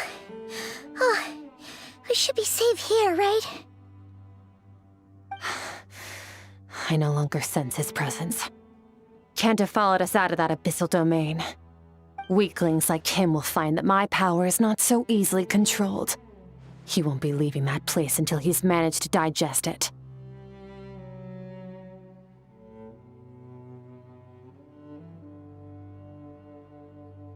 You seem surprised. I suppose that's fair. You've seen but a fraction of what that whale is capable of. That gaping maw could swallow a planet whole. It's called the all-devouring narwhal for a reason. Devouring is what it does best. It can extract power from anything, dead or alive, as long as it manages to make physical contact. Yeah. When we had our run-in with that thing, Neverlet mentioned that it has an instinct to devour. Your dragon friend recognized the nature of its abilities and used the power of Hydro to protect you. That worked because it was in a satiated state, so it was somewhat less aggressive than usual. It's a different story when it has no more power to feed off of. That's when its true voracious nature kicks in. It could devour everything on the planet in that state, which is why I cast it into that void space. But I hadn't counted on there being anyone left on this planet capable of wielding its power. To me, that says he must have encountered the whale a long time ago. Meaning, he must have known my master. Exactly. It told me everything I needed to know. Hence why I said we both got what we came for. And I believe that brings our transaction to an end. Now that you're whole again, you can get back to your own journey. I'll handle the rest of this situation myself. No way! We can't leave now! Something was stolen from you because of us! We have to help you get it back! This isn't my first taste of failure or losing power. When you fall, you get back up again and become stronger. That's how it is. But what if that monster finds you before you're all better? Plus, how are you gonna get home? It's not like you can just go swoosh and open a door to the abyss again. Not without your full strength. So, sticking with us for the time being doesn't sound so bad, does it?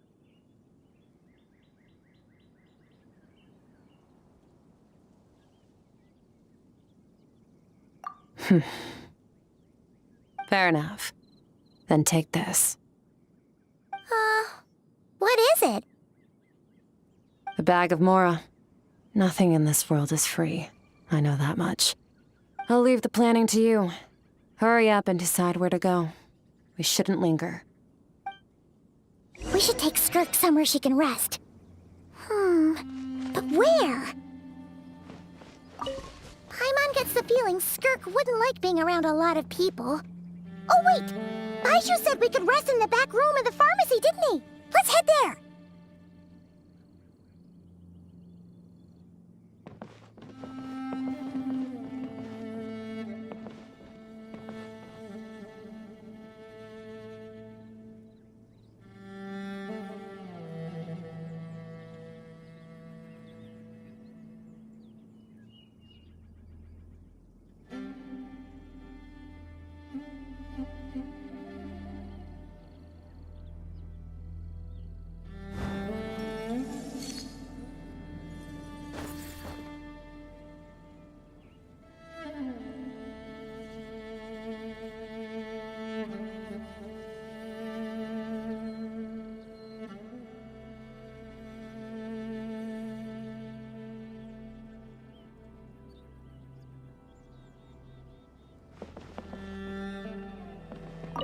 He'll know something about Master.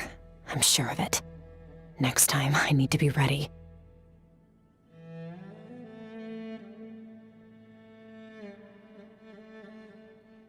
Oh, this. It's a star crystal suit. Abyssal energy is scarce in Tevat. Wearing this helps me access it more freely. It stores concentrated abyssal energy that I can draw from on the go. When the energy runs out, it reverts back to its original form. Fine. It was just a scratch. It'll take time to recover my strength, of course. But adapting to situations like this is nothing new for me. Found somewhere to rest. Well, lead the way then.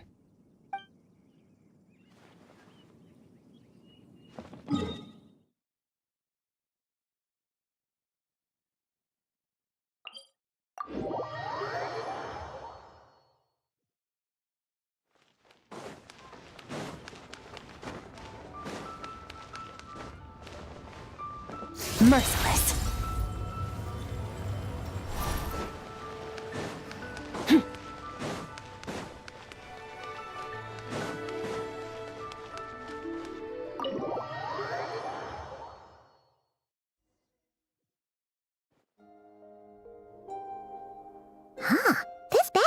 has a ton of Mora in it.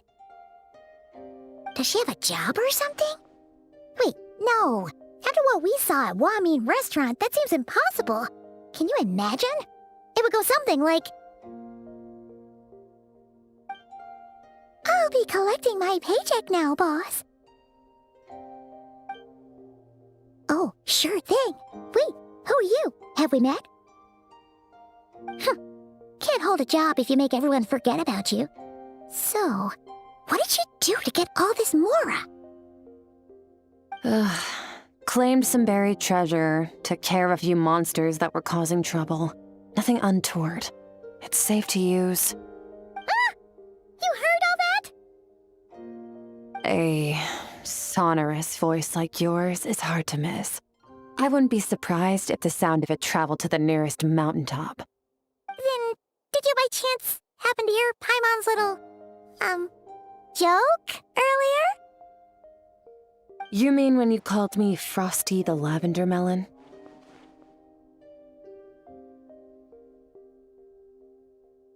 No,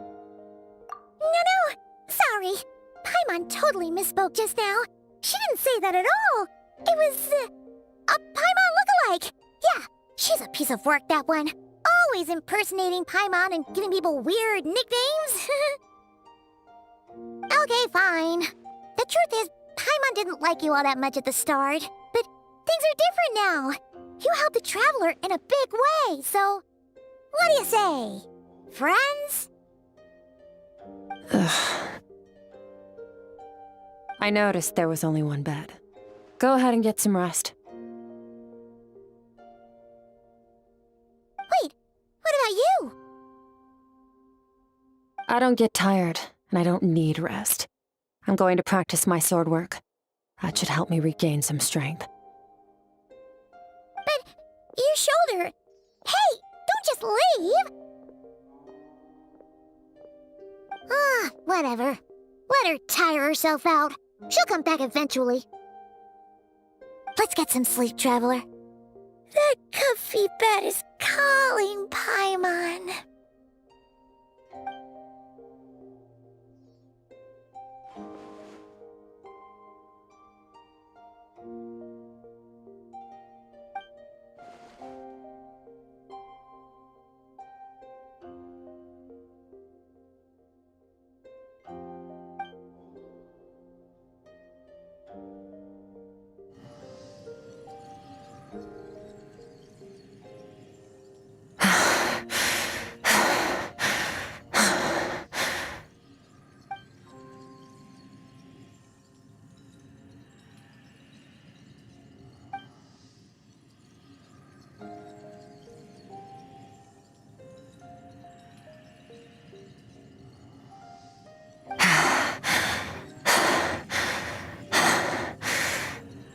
Quiet.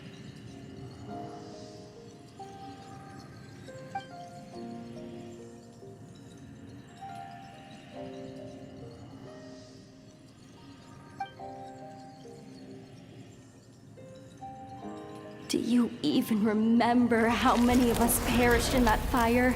How many bodies were left to rot on the scorched earth? Yet you alone live on. Keep your gaze fixed on your blade. You don't deserve to rest. Run, Skirk. Run! Only death awaits us here. Keep running, and don't ever look back.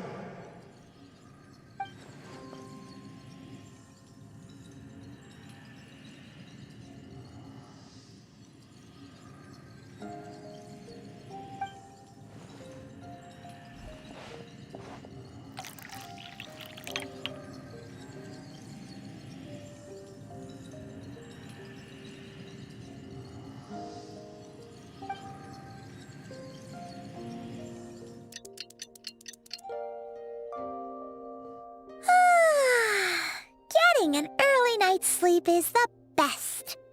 That bed was so comfy. Wait, Skirk? Have you been sitting out here the whole night? The bed's all yours if you want it.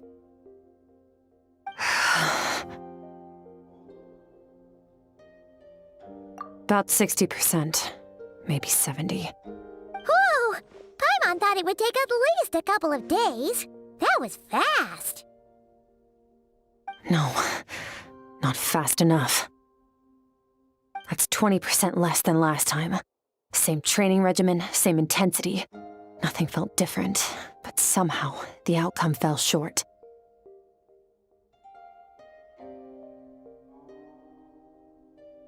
No, I think the problem's with me. I need to meditate for the next 2 days. Deep introspection should help me find the issue. Ooh, sounds intense. We'll watch over you in the meantime, then.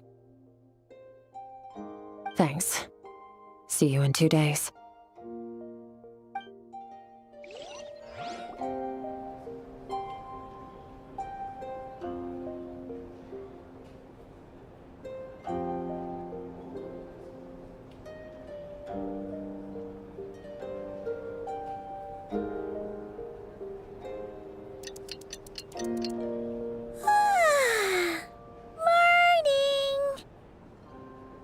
Skirk is still meditating, huh?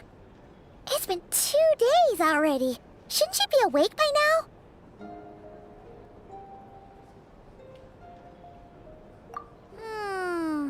Paimon can't think of anything we can do to help. Oh, wait! Breakfast! That's it! Paimon will go get breakfast! Skirk is gonna be starving when she wakes up. Be right back.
That's right. This is Skirk's inner world. Think of it as the threshold between the soul and dreams. This isn't your first time here, but what you remember is probably a space covered in darkness. I only managed to illuminate a small portion for you back then. Actually, it's my first time talking to someone like this. I only managed to break free and bring you here because the injury weakened her power. I guess that's why I can speak again, too. Call it fate, if you want. I think that's the word they use in this world for lucky coincidences like this, right? Now, before I take you to her, I gotta ask. You're the first outside visitor to ever come here, so what's your impression of this place? Oh, you noticed. This river represents Skirk's strength. Strength accumulates over time. It is the summation of a person's lived experience. So this river is where all the fragments of Skirk's life should converge into a single stream of memories and emotions, flowing forward as one. But as you can see, this river has been severed numerous times. It's because Skirk doesn't like who she was in the past. And all she sees reflected in the river is a disgraceful shadow of who she was. She cuts through water and rock with the sword of reason, severs her connection with the past, and begins anew.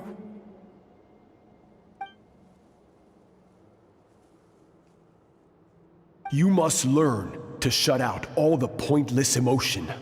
Crush the self that makes you weak, and become master over your physical form. This isn't my first taste of failure or losing power. When you fall, you get back up again and become stronger. That's how it is.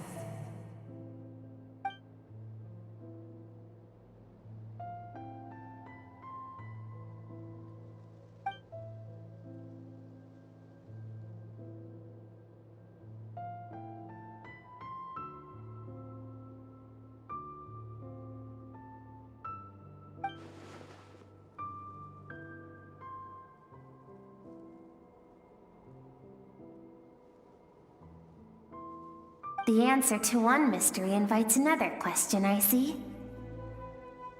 Let's follow the river upstream. There among the cliffs, among the memories etched into her heart, lies the truth of it all. Soon, you'll understand everything.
I've always thought that, even when falling leaves don't come from the same tree, they can still form bonds of kinship when they meet.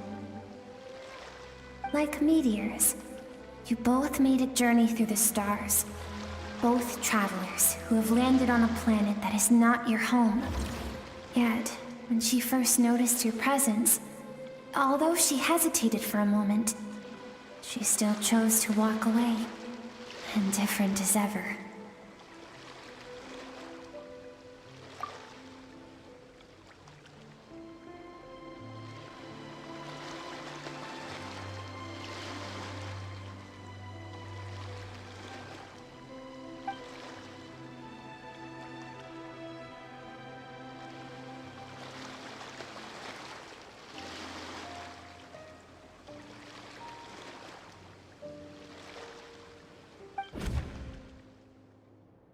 Seems like you've answered your own question.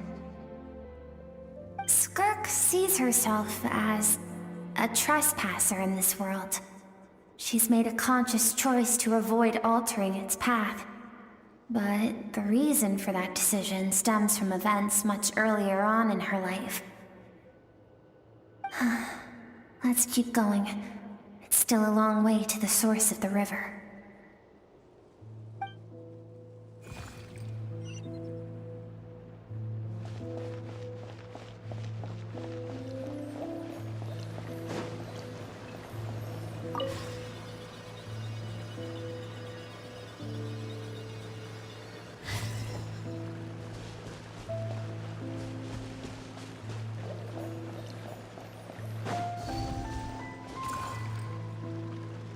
You now have what it takes to wield immense power. From this day forth, I shall teach you no more. No one can become a worthy warrior through imitation alone. I have given you fangs and claws. Now, you must learn to hunt. You wish me to travel the world beyond on my own, Master? Indeed. Make new friends. Embark on your own journey. And piece together a new future from the shattered remnants of your past. We will still have contact through the abyss. But know this. One day, I will take the life you worked so hard to rebuild and reduce it to ashes. just like the fire that haunts your mind. Why do you do that? I have told you before, fear is the catalyst for human evolution. You have tasted loss. You have known fear, so deep it can be felt in the bones. But as living beings, we all have an instinct to detach from that which harms us. And thus pain dampens over time, and the acrid taste of fear becomes but a distant memory. Yet now, I have bestowed upon you the gift of fear eternal. It will drown you in the nightmare of your childhood, or it shall drive you to defeat me, whatever the cost.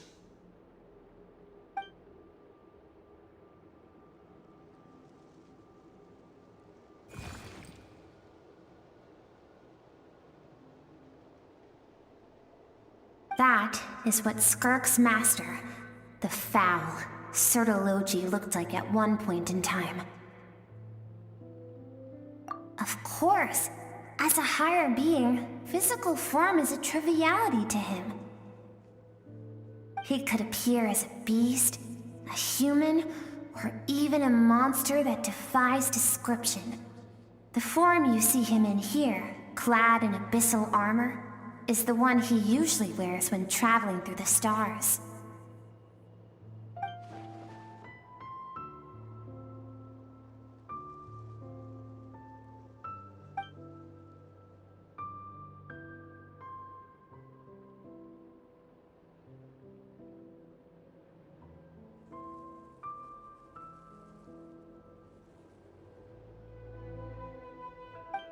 For certain reasons, I need to bridge the power gap between me and my master as quickly as possible. But first, I need to understand the source of his strength. To do that, I need to follow in his footsteps, walk the path he once walked, and somewhere along the way, I'll find out how to defeat him. That is my sole focus and purpose.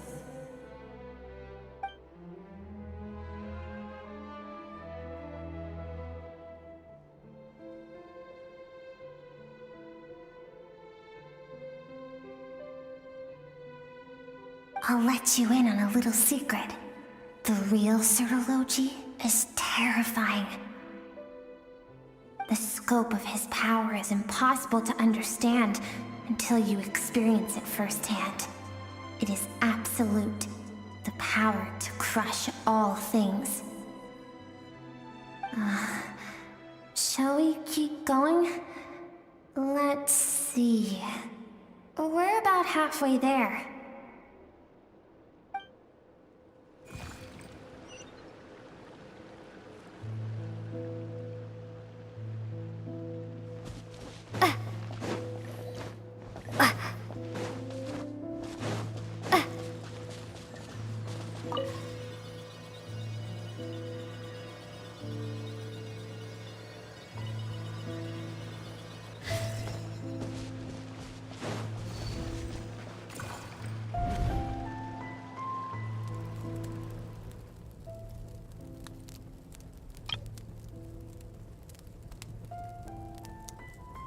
We've made it quite a ways already.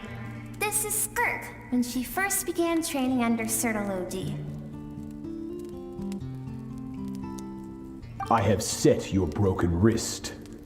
Tomorrow, you're to train twice as hard. No tears this time. Good. Attempting to garner sympathy through tears is a habit of the weak. A pitiful, useless ploy. Can I ask a question, Master? Why did you save me? I keep thinking, maybe it would be better if I had died. I wouldn't be haunted by that fire all the time. I wouldn't have to go on like this. I saved you because I have a plan for you. It has been too long since I fought a battle that demanded my full strength, and I hunger for it. Every so-called genius and prodigy I have faced has crumbled like sand underfoot. Before me, even fate bends the knee. So, I will teach you everything I know, train you by whatever means necessary, in the hope that one day, you might surprise me. But I don't want to draw my sword against you, Master. What you want matters little. Among the boundless sea of stars, the cries of the weak are but faint murmurs that disappear into the void. You of all people know that well. Yes, Master. From that day forward, all she knew was grueling training, emptiness, and fatigue. After some time, her talent bloomed, and she gained control over her emotions, like her master. How should I put it? It was not that human emotion disappeared from her heart, but that reason came to dictate all she was allowed to feel. I suppose it was at this point that she became the skirk you know today.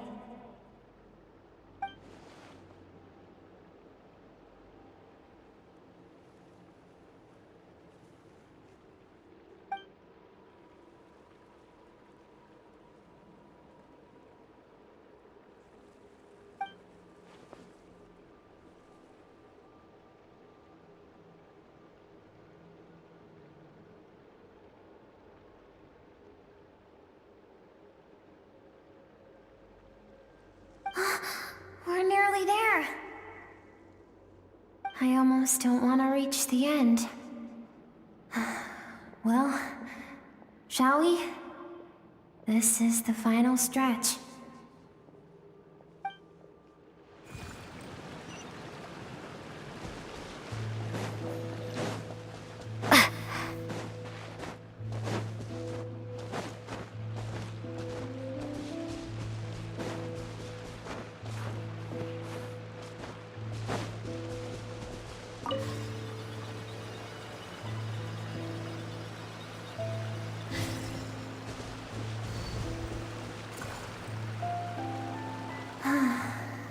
These are Skirk's happiest memories. What a simple and carefree time it was. Wisps of clouds dotted the sky. The sun bathed everything in golden light. And when song filled the air, not even the shyest of flowers could resist swaying along. This is Skirk's homeland. She was so curious about everything as a child. Always skipping school to go exploring instead. There was so much to discover. The treasures at the bottom of the sea. The secrets beyond the stars. And that merchant ship packed with adults wearing those strange clothes. Yes, the ship. That was the beginning of the end. It was a spaceship. When it arrived, the people that disembarked wore smiles on their faces and spoke of friendship. They claimed to be merchants from a neighboring planet, looking to establish trade. Skirk's parents, her relatives, her neighbors, everyone welcomed the newcomers with open arms and allowed them to explore the planet. To them, the visitors were guests and should be treated with hospitality. No one had any idea of what was to come. Several months later, an army of unknown origin arrived without warning and carried out a ruthless campaign to destroy everything and everyone on the planet. Skirk had skipped school that day, like so many times before, so she was not caught in the immediate wave of destruction. But when she came home that day, only fire and ruin awaited her. Countless people cried out to her for help, People she knew and loved. Friends and relatives. The little girl who lived next door. The shop owner with the bad leg. The bad-tempered teacher she had made fun of just that morning. Their lives were discarded like worthless trash as the fire consumed one life after another. Skirk was helpless. All she could do was run. And so she did. She kept running until an unexpected figure crossed her path. If Sertology hadn't been there in that moment, the fire would have claimed her life too. And there she would have remained, left to rot in the scorched earth, with no answer as to why any of this was happening.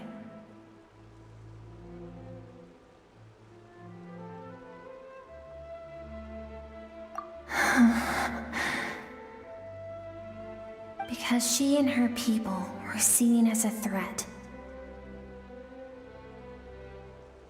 As the initial merchant ship explored the planet, they discovered that it hadn't always had the condition to support life. Yet there was evidence of human activity, even during the periods of extreme heat or cold in the past. Further research revealed that, over time, the people of this planet had evolved the ability to adapt to any type of environment or energy source. For that reason, the outsiders viewed them as a potential threat and decided to eliminate them before the threat could rear its head. And so, the army was called, and the so-called danger was wiped from the face of the planet.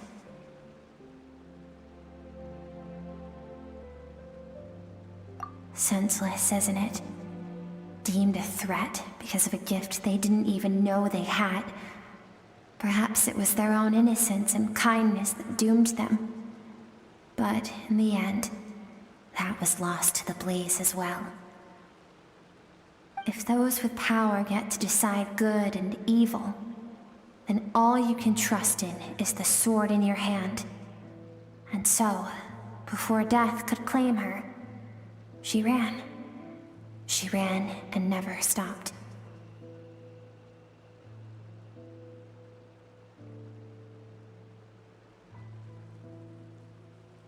No one wants to relive their most painful moments. Well, that brings us to the end of the story. This is as far as we can go.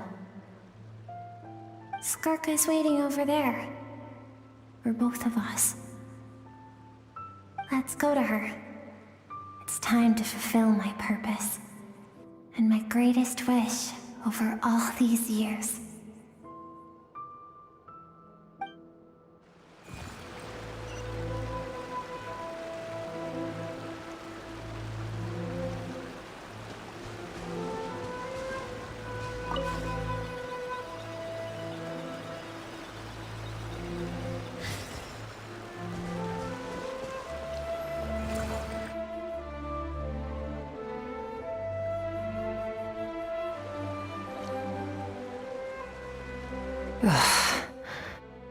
So all this, just so you could bring her here?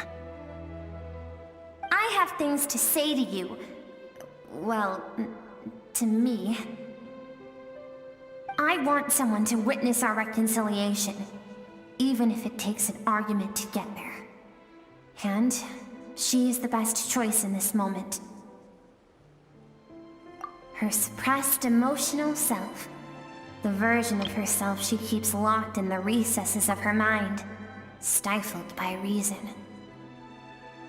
All those rejected impulses, those discarded aspects of your past selves, they are a part of me now. I am who you used to be. Someone you have refused to face for too long. So, I came to face you instead. You're wrong. I've faced you all along. And that's exactly why I keep you locked here. Your existence makes me weak. Moments of joy and longing are when we are most vulnerable. Don't forget, it was a penchant for goodness over reason that doomed our homeland in the first place. The vastness of the universe renders everything insignificant. Our feelings most of all.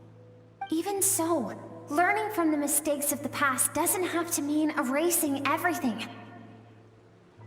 Strip yourself of your so-called weaknesses, emotions like kindness and empathy, and what makes you any different from the ruthless soldiers who slaughtered our people? The difference is that I'm doing what is right, what is necessary. I allow you to exist, but with limited freedom. That is the greatest kindness I can offer. I've shouldered everything you couldn't carry. I rose above the numbness and emptiness, and it was cold, unfeeling reason that brought me this far. It made me who I am.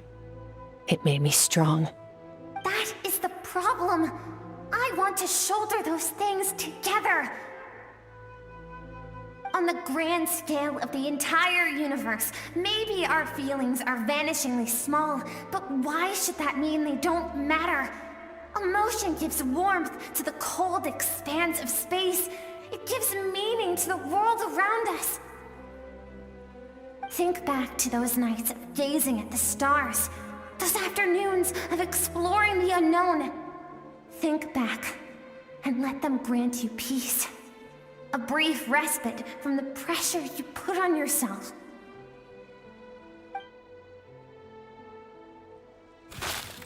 That isn't what we need. It's exactly what we need. Aren't you curious about why recovering your strength has taken longer than normal this time? Finally, you get to the important part. That is the only answer I came here to find. Then look around. Look at your inner world. You cast aside your dreams and curiosity, and in doing so, you lost your original motivation. You severed all connection to who you used to be, so you can no longer draw strength from your past. Now, the only things driving you forward are fear and survivor's guilt. But these cannot take you far enough. And so, this river, the source of your strength, grows more polluted by the day. And you think that means I should seek help from a weak little thing like you?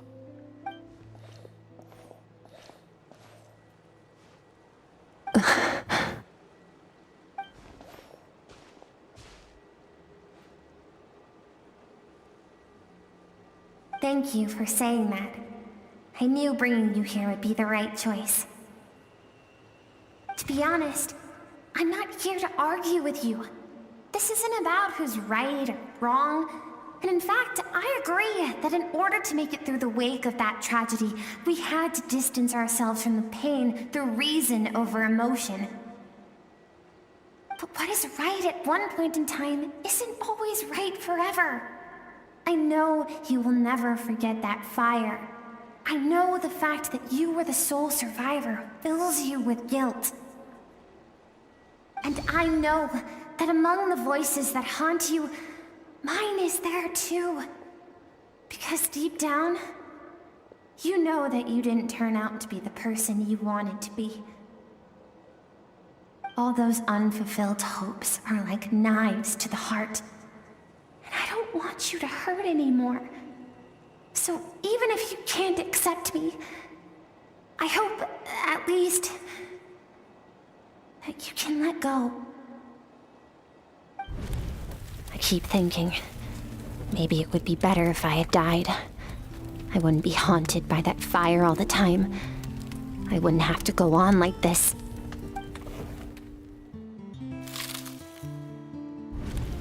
Your dad and I, we're not afraid to stare death in the face, but we need you to survive.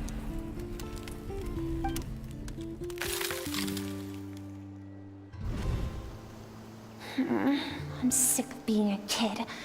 There's so many amazing things out there, and I'm ready to see them all.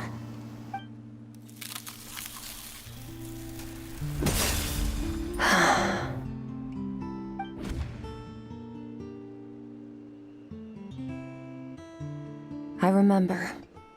There was a song Mom and Dad always sang when we went out to fetch water. Dancing water. The sand along your path is begging for your song and movement.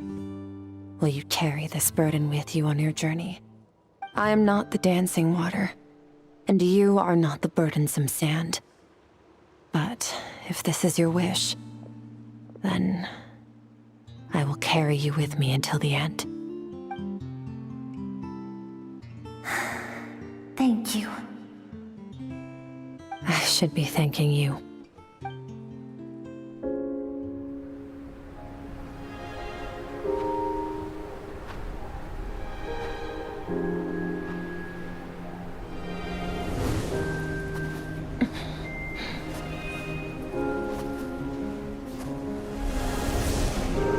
Run, Skirk, run! Remember, leave no one alive!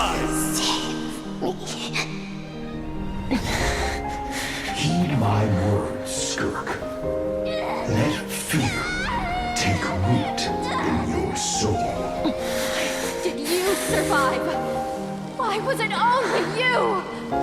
Skirk, did you become a positive light in this world?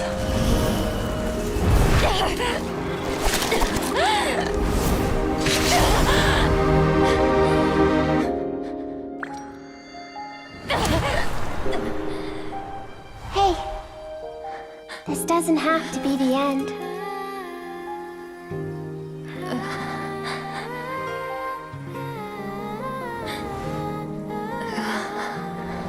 Life is a gift. Don't let darkness claim it.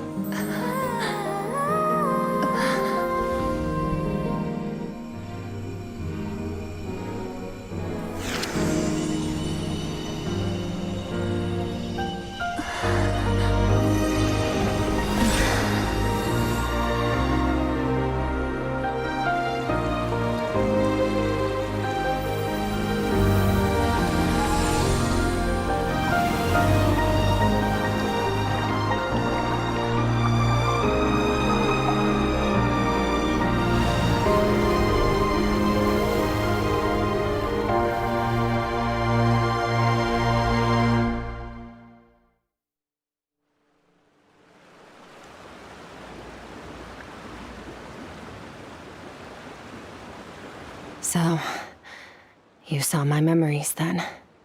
I once asked my master if survival of the strongest was the law of the universe. He said no. But in a world without order, those with no moral boundaries tend to be the ones who survive.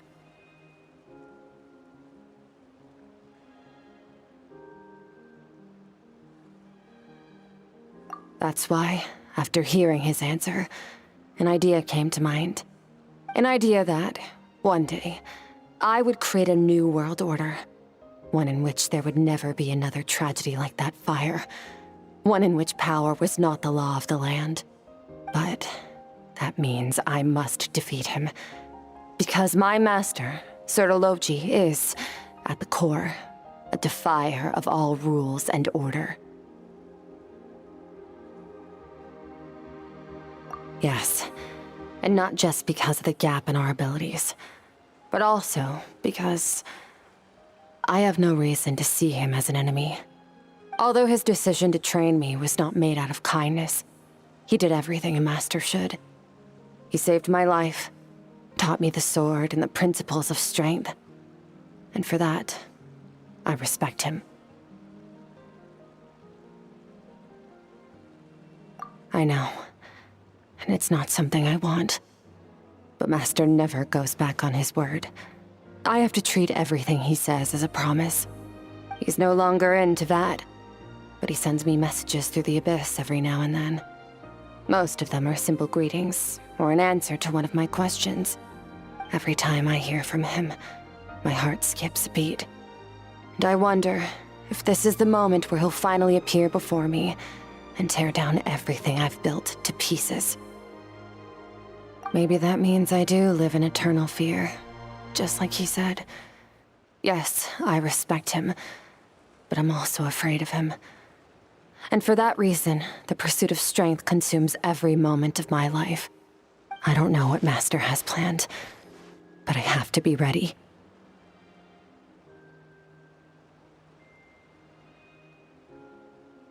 Help me? Why? This isn't your fight.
Oh, you're finally awake! Honestly, Paimon was gone for like 2 seconds and then she comes back and finds you both unconscious? Oh, you scared Paimon half to death! You're both okay, right? What does it look like?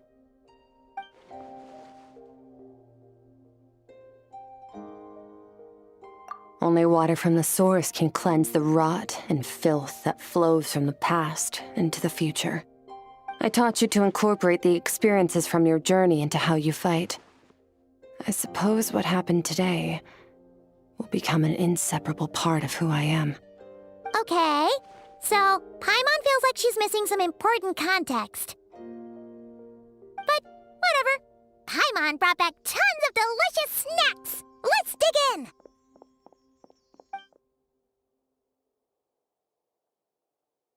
All right, it's about time we finished what we started. We're gonna deal with this thief for good, right? This time, I'm not going to tell you to hold back. But having digested even more power in the meantime, he's going to be tougher than before. The good news is, we have no reason to pull our punches this time.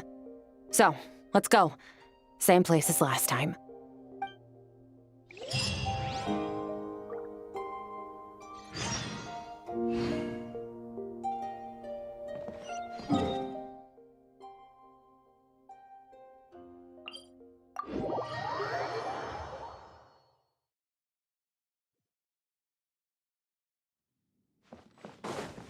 Merciless.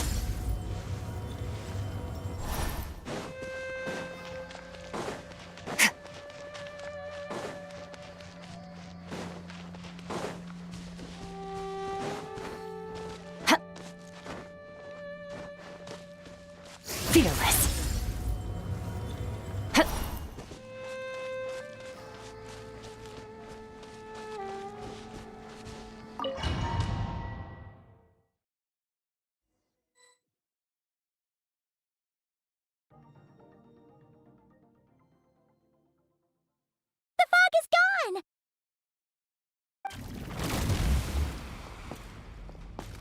Wait, isn't that the form the all-devouring narwhal changed into?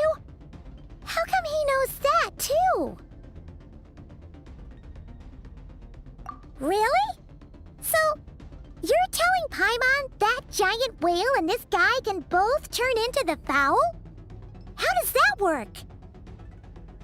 It's a subconscious instinct.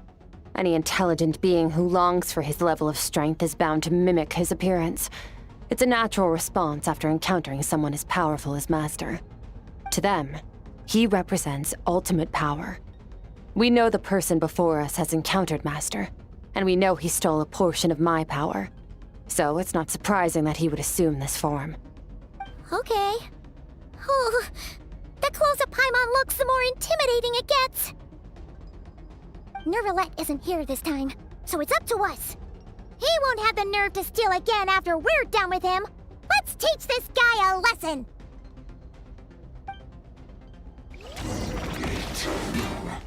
Infinite, everlasting. Wipe out!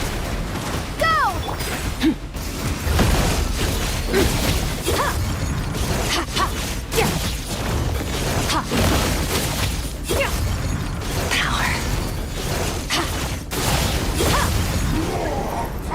Haven't forgotten your training, I hope.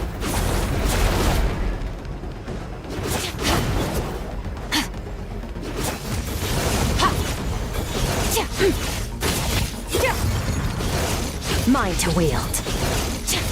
Go!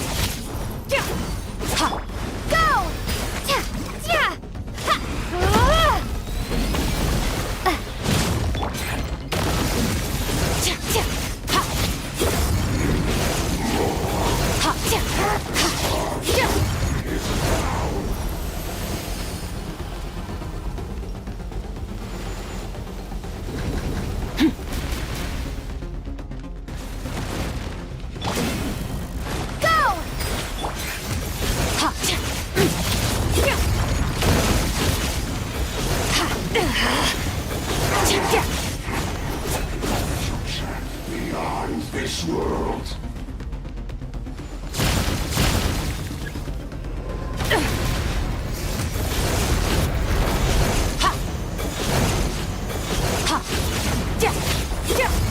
Mine to wield. Bombs away!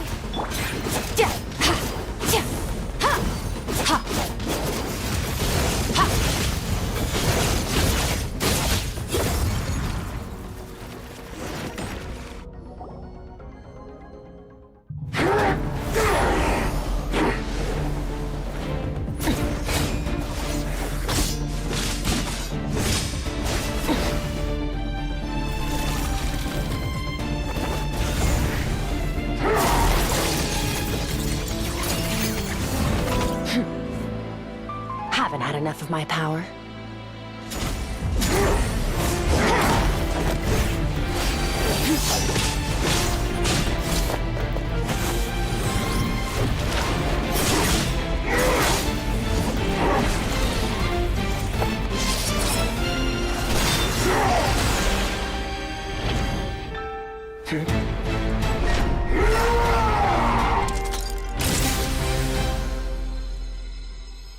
Well then, let's see how much more of this power you can handle.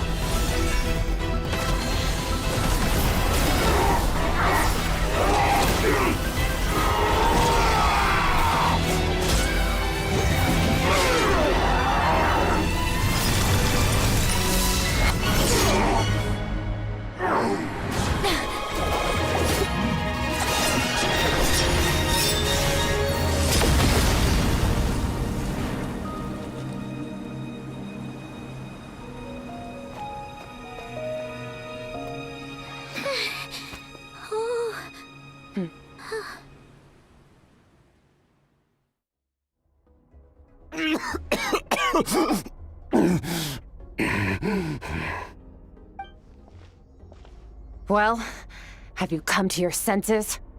You saw that my body was at its limit. So, you deliberately channeled your power into me, knowing that it would destroy my shell from within. Such power. Such keen battle instincts. So you must be... Skirk, Sertologi's disciple. How long has it been? How long has he been away from Tevat? Hundreds of years. Hundreds? Sorry. It's a lot to take in. I should introduce myself. I am Skofnungar, a friend of your master and one of his followers. This is the first time I've heard your name, Skirk. But hundreds of years ago, I knew you existed. And I knew you would come here. Hundreds of years ago? Sounds like you and Master have quite the history. Care to tell us about it? Of course. Might as well take advantage of a clear head while I can.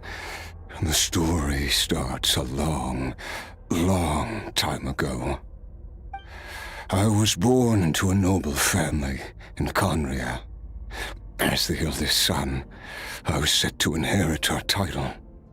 But I contracted an incurable illness as a child, and everyone gave up on me. I trained the sword harder than anyone else, defeated all of my peers. But it was all in vain. When other people looked at me, all I saw in their eyes was pity or a strange glee in my misfortune. Even my parents were just waiting for me to die. Over time, my heart hardened, and I became aimless. That was the point where I met your master, Sir Taloji. We were similar in age, but different in background.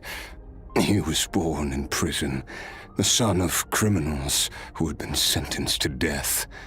He spent his childhood wandering the streets, facing more criticism than the literary works in the Universitas Magistrorum. Yet, he always wore a smile on his face, as if kindness and malice were one and the same, and he could not see the difference. I still remember what he said to me when we first met. You need to fight to survive. Even if it's a losing battle, it should light a fire under you. How can you sit back like this and go down without a fight? That does sound like something he would say. He was the first to acknowledge that I was worth something, and he inspired me to keep going. When we sparred together, it was the first time I'd actually felt the thrill of combat. When I was 10, he stole forbidden research materials and managed to cure my illness.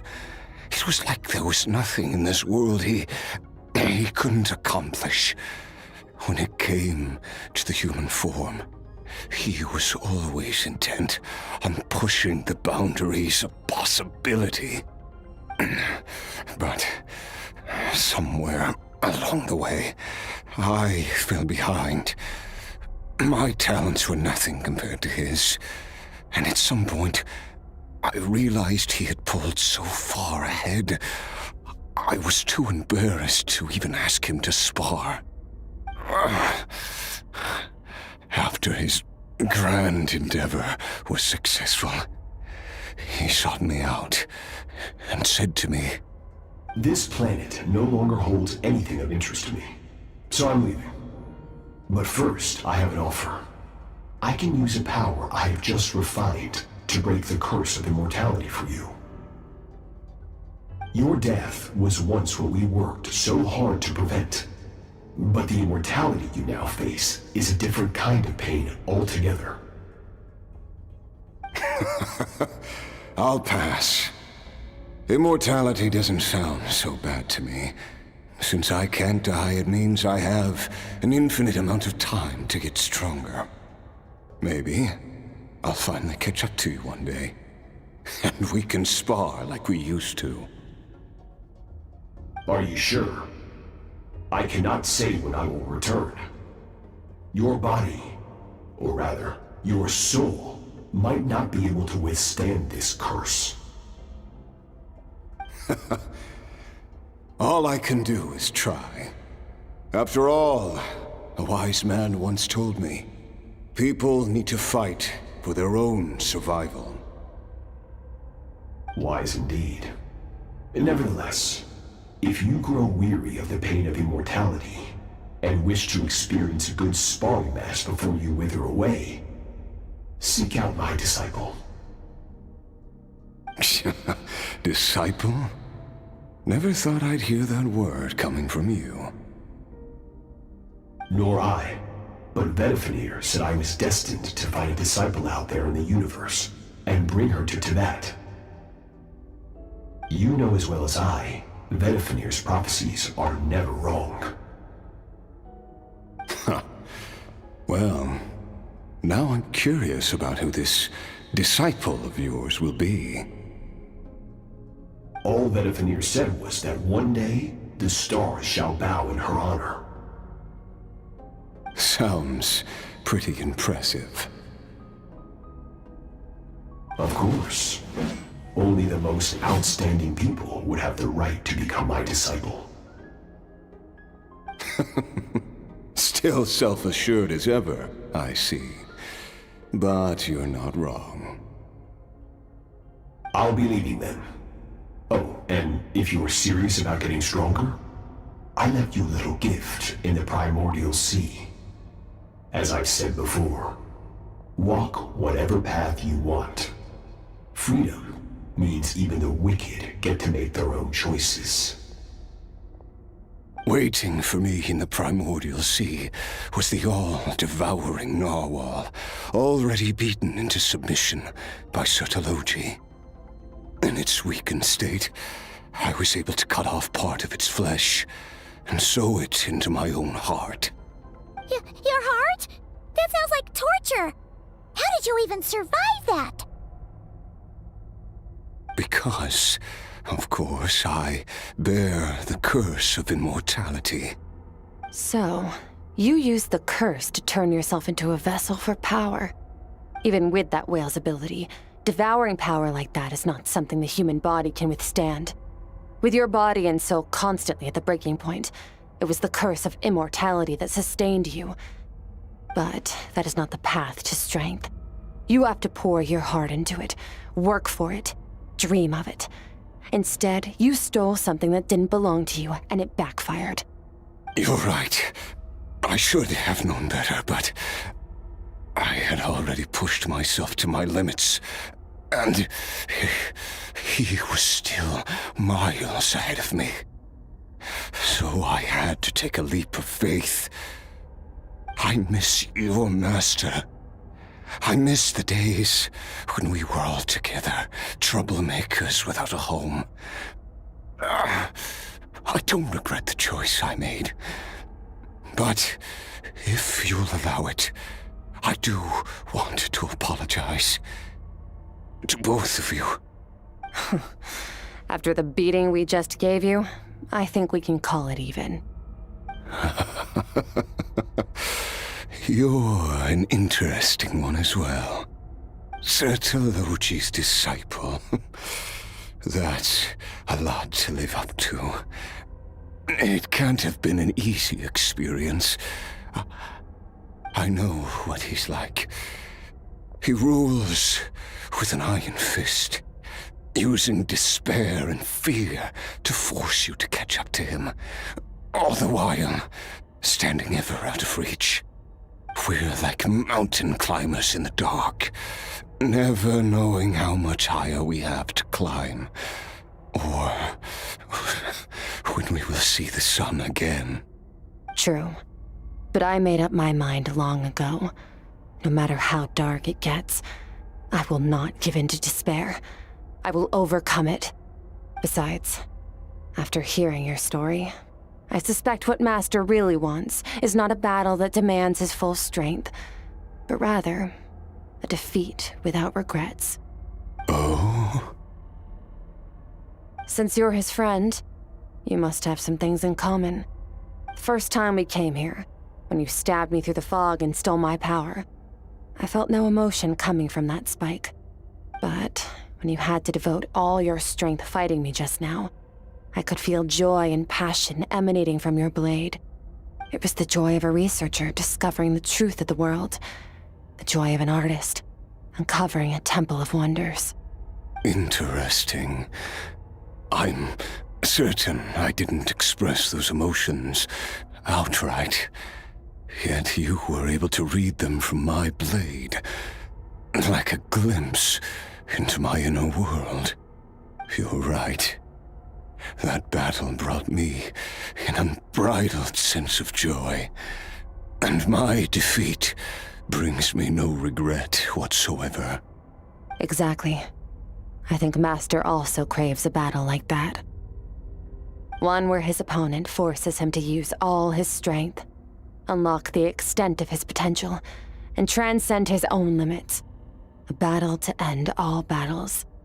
After which, all can come to an end, including, perhaps, his life. For that very reason, good and evil are meaningless to him.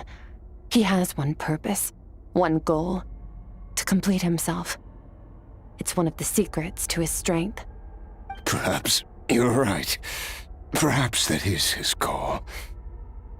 What a battle that would be. Oh, to witness such a...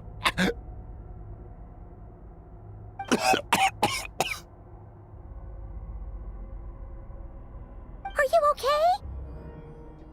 Too many different kinds of power are surging through my body. The curse of immortality allows it all to coexist, but it does not remove the pain.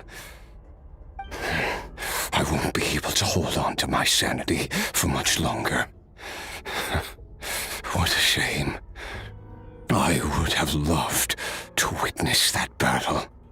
Sertologi once offered to free me from this curse. Now, I must ask that of you, Skirk. Can you release me from the pain? I can, but not through death, if that's what you were hoping for. It's not a suitable punishment for your crime. As an alternative, I can take your consciousness, along with all the power you've consumed, and smash it to pieces. The impurities will dissipate, and under the curse of immortality, your mind and body will regenerate. When that process is complete, you will be back to who you were before, no longer tortured by powers you can't control. But it will be a time-consuming and painful process. The decision is yours to make. I accept. And who knows? Perhaps I'll wake up in time to witness your great battle with Sertologi. I have faith that you'll be able to stand against him one day. Though I know it'll be a long and arduous road. If we are climbers in the dark, it appears the dawn has finally broken for me. But your ascent continues. At least, it looks like you are not alone on your journey. I will reach the top of this mountain, no matter what it takes. And you, Skofnunger, will be my witness at the end of all things. Whew, that's finally over. Let's get out of here.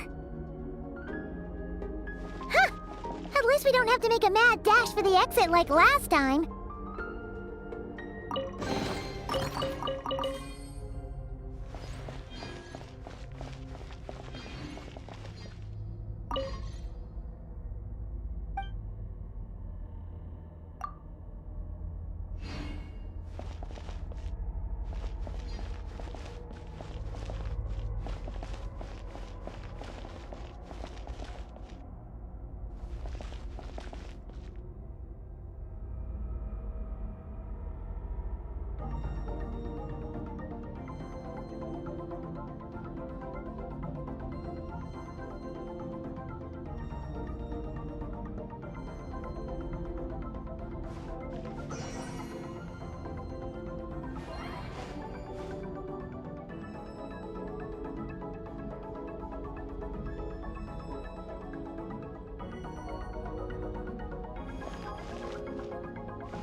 Been a few days, but it feels like forever. Once again, we've proved there's nothing we can't overcome. We're just that awesome. Wow, you sound even more confident than usual. Guess you really have become stronger. Today sure went by fast. It's night already. Oh wait, that reminds Paimon. The stars you mentioned, the ones that died out, are they back now? Yes. The power Skafnungur stole has been returned. So, the stars have regained their light. Great! Huh, it's crazy that you even noticed their light was gone. There are so many stars in the sky. If a few disappeared, Paimon definitely wouldn't be able to tell. I suppose it's because I have gazed upon this sky for centuries. The false stars, hanging in the meticulously planned sky, glittering with rotten light. It's not real. And yet, it is for that very reason that I can look upon it and enjoy the momentary peace it brings. Even the most beautiful of bubbles has to burst. We will return to the real universe one day, whether of our own volition or not. Time marches ever forward. Even the innocent and naive will taste life's bitterness. Yet through hardship, we grow until we learn to seize the sands of time for ourselves and uncover our true strength. Though we gaze upon a false sky, its vastness and majesty is palpable. One can only wonder, what is it going to take for kindness to reign supreme in the vast expanse of the universe? Ugh, this is all going over Paimon's head. But if she knows one thing, it's that the traveler always finds a way. Ever since we met, she has filled Paimon's days with happiness. No matter how tough things get, she always finds a way to make it better. If it's too big a job for one person, then they'll do it with two. And if two's still not enough, then three. We've met so many amazing friends and accomplished so many amazing things. As long as we don't give up, we can make any wish come true. I suppose when it comes to you, anything is possible. Well, I should be going. Now that my power is no longer isolated from my emotions, I need more practice to get used to it. I suppose fate will decide. Maybe we'll bump into each other on the street. Or maybe we'll reunite on a different planet entirely. Regardless, reunions and partings are but passing moments. More than anything, I hope that at the end of this journey, wherever it takes us, we stand in a world reborn. One without war, pain, or forced partings. One where new life can bloom, even where there was once nothing but scorched earth. For this, we must all work to become stronger.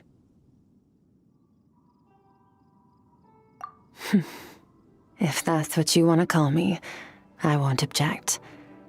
Goodbye. Bye!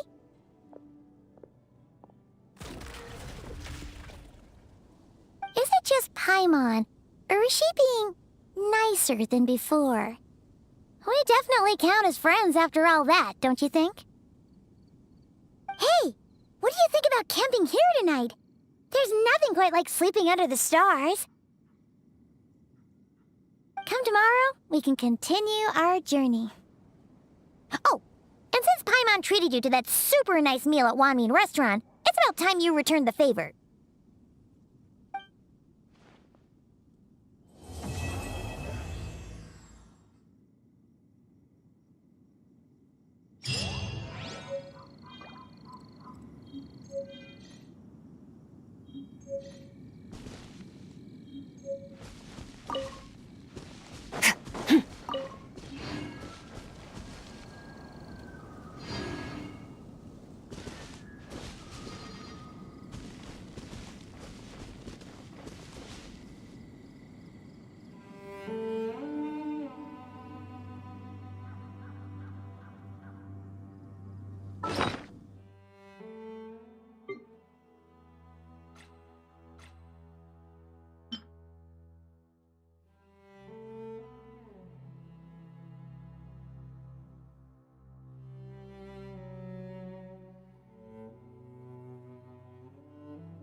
Ad Astra.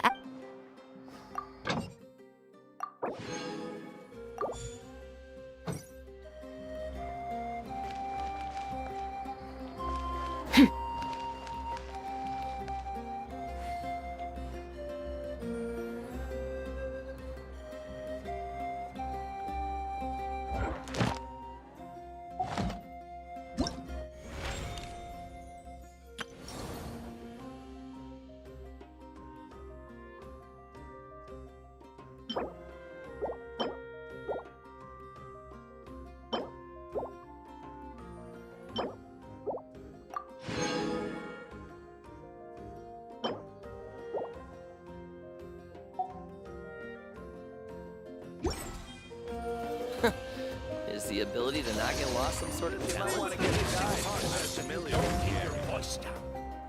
What a place. The world is full of surprises. Best I don't see you over in the west. Don't you come with you here. All things come to an end, even time itself.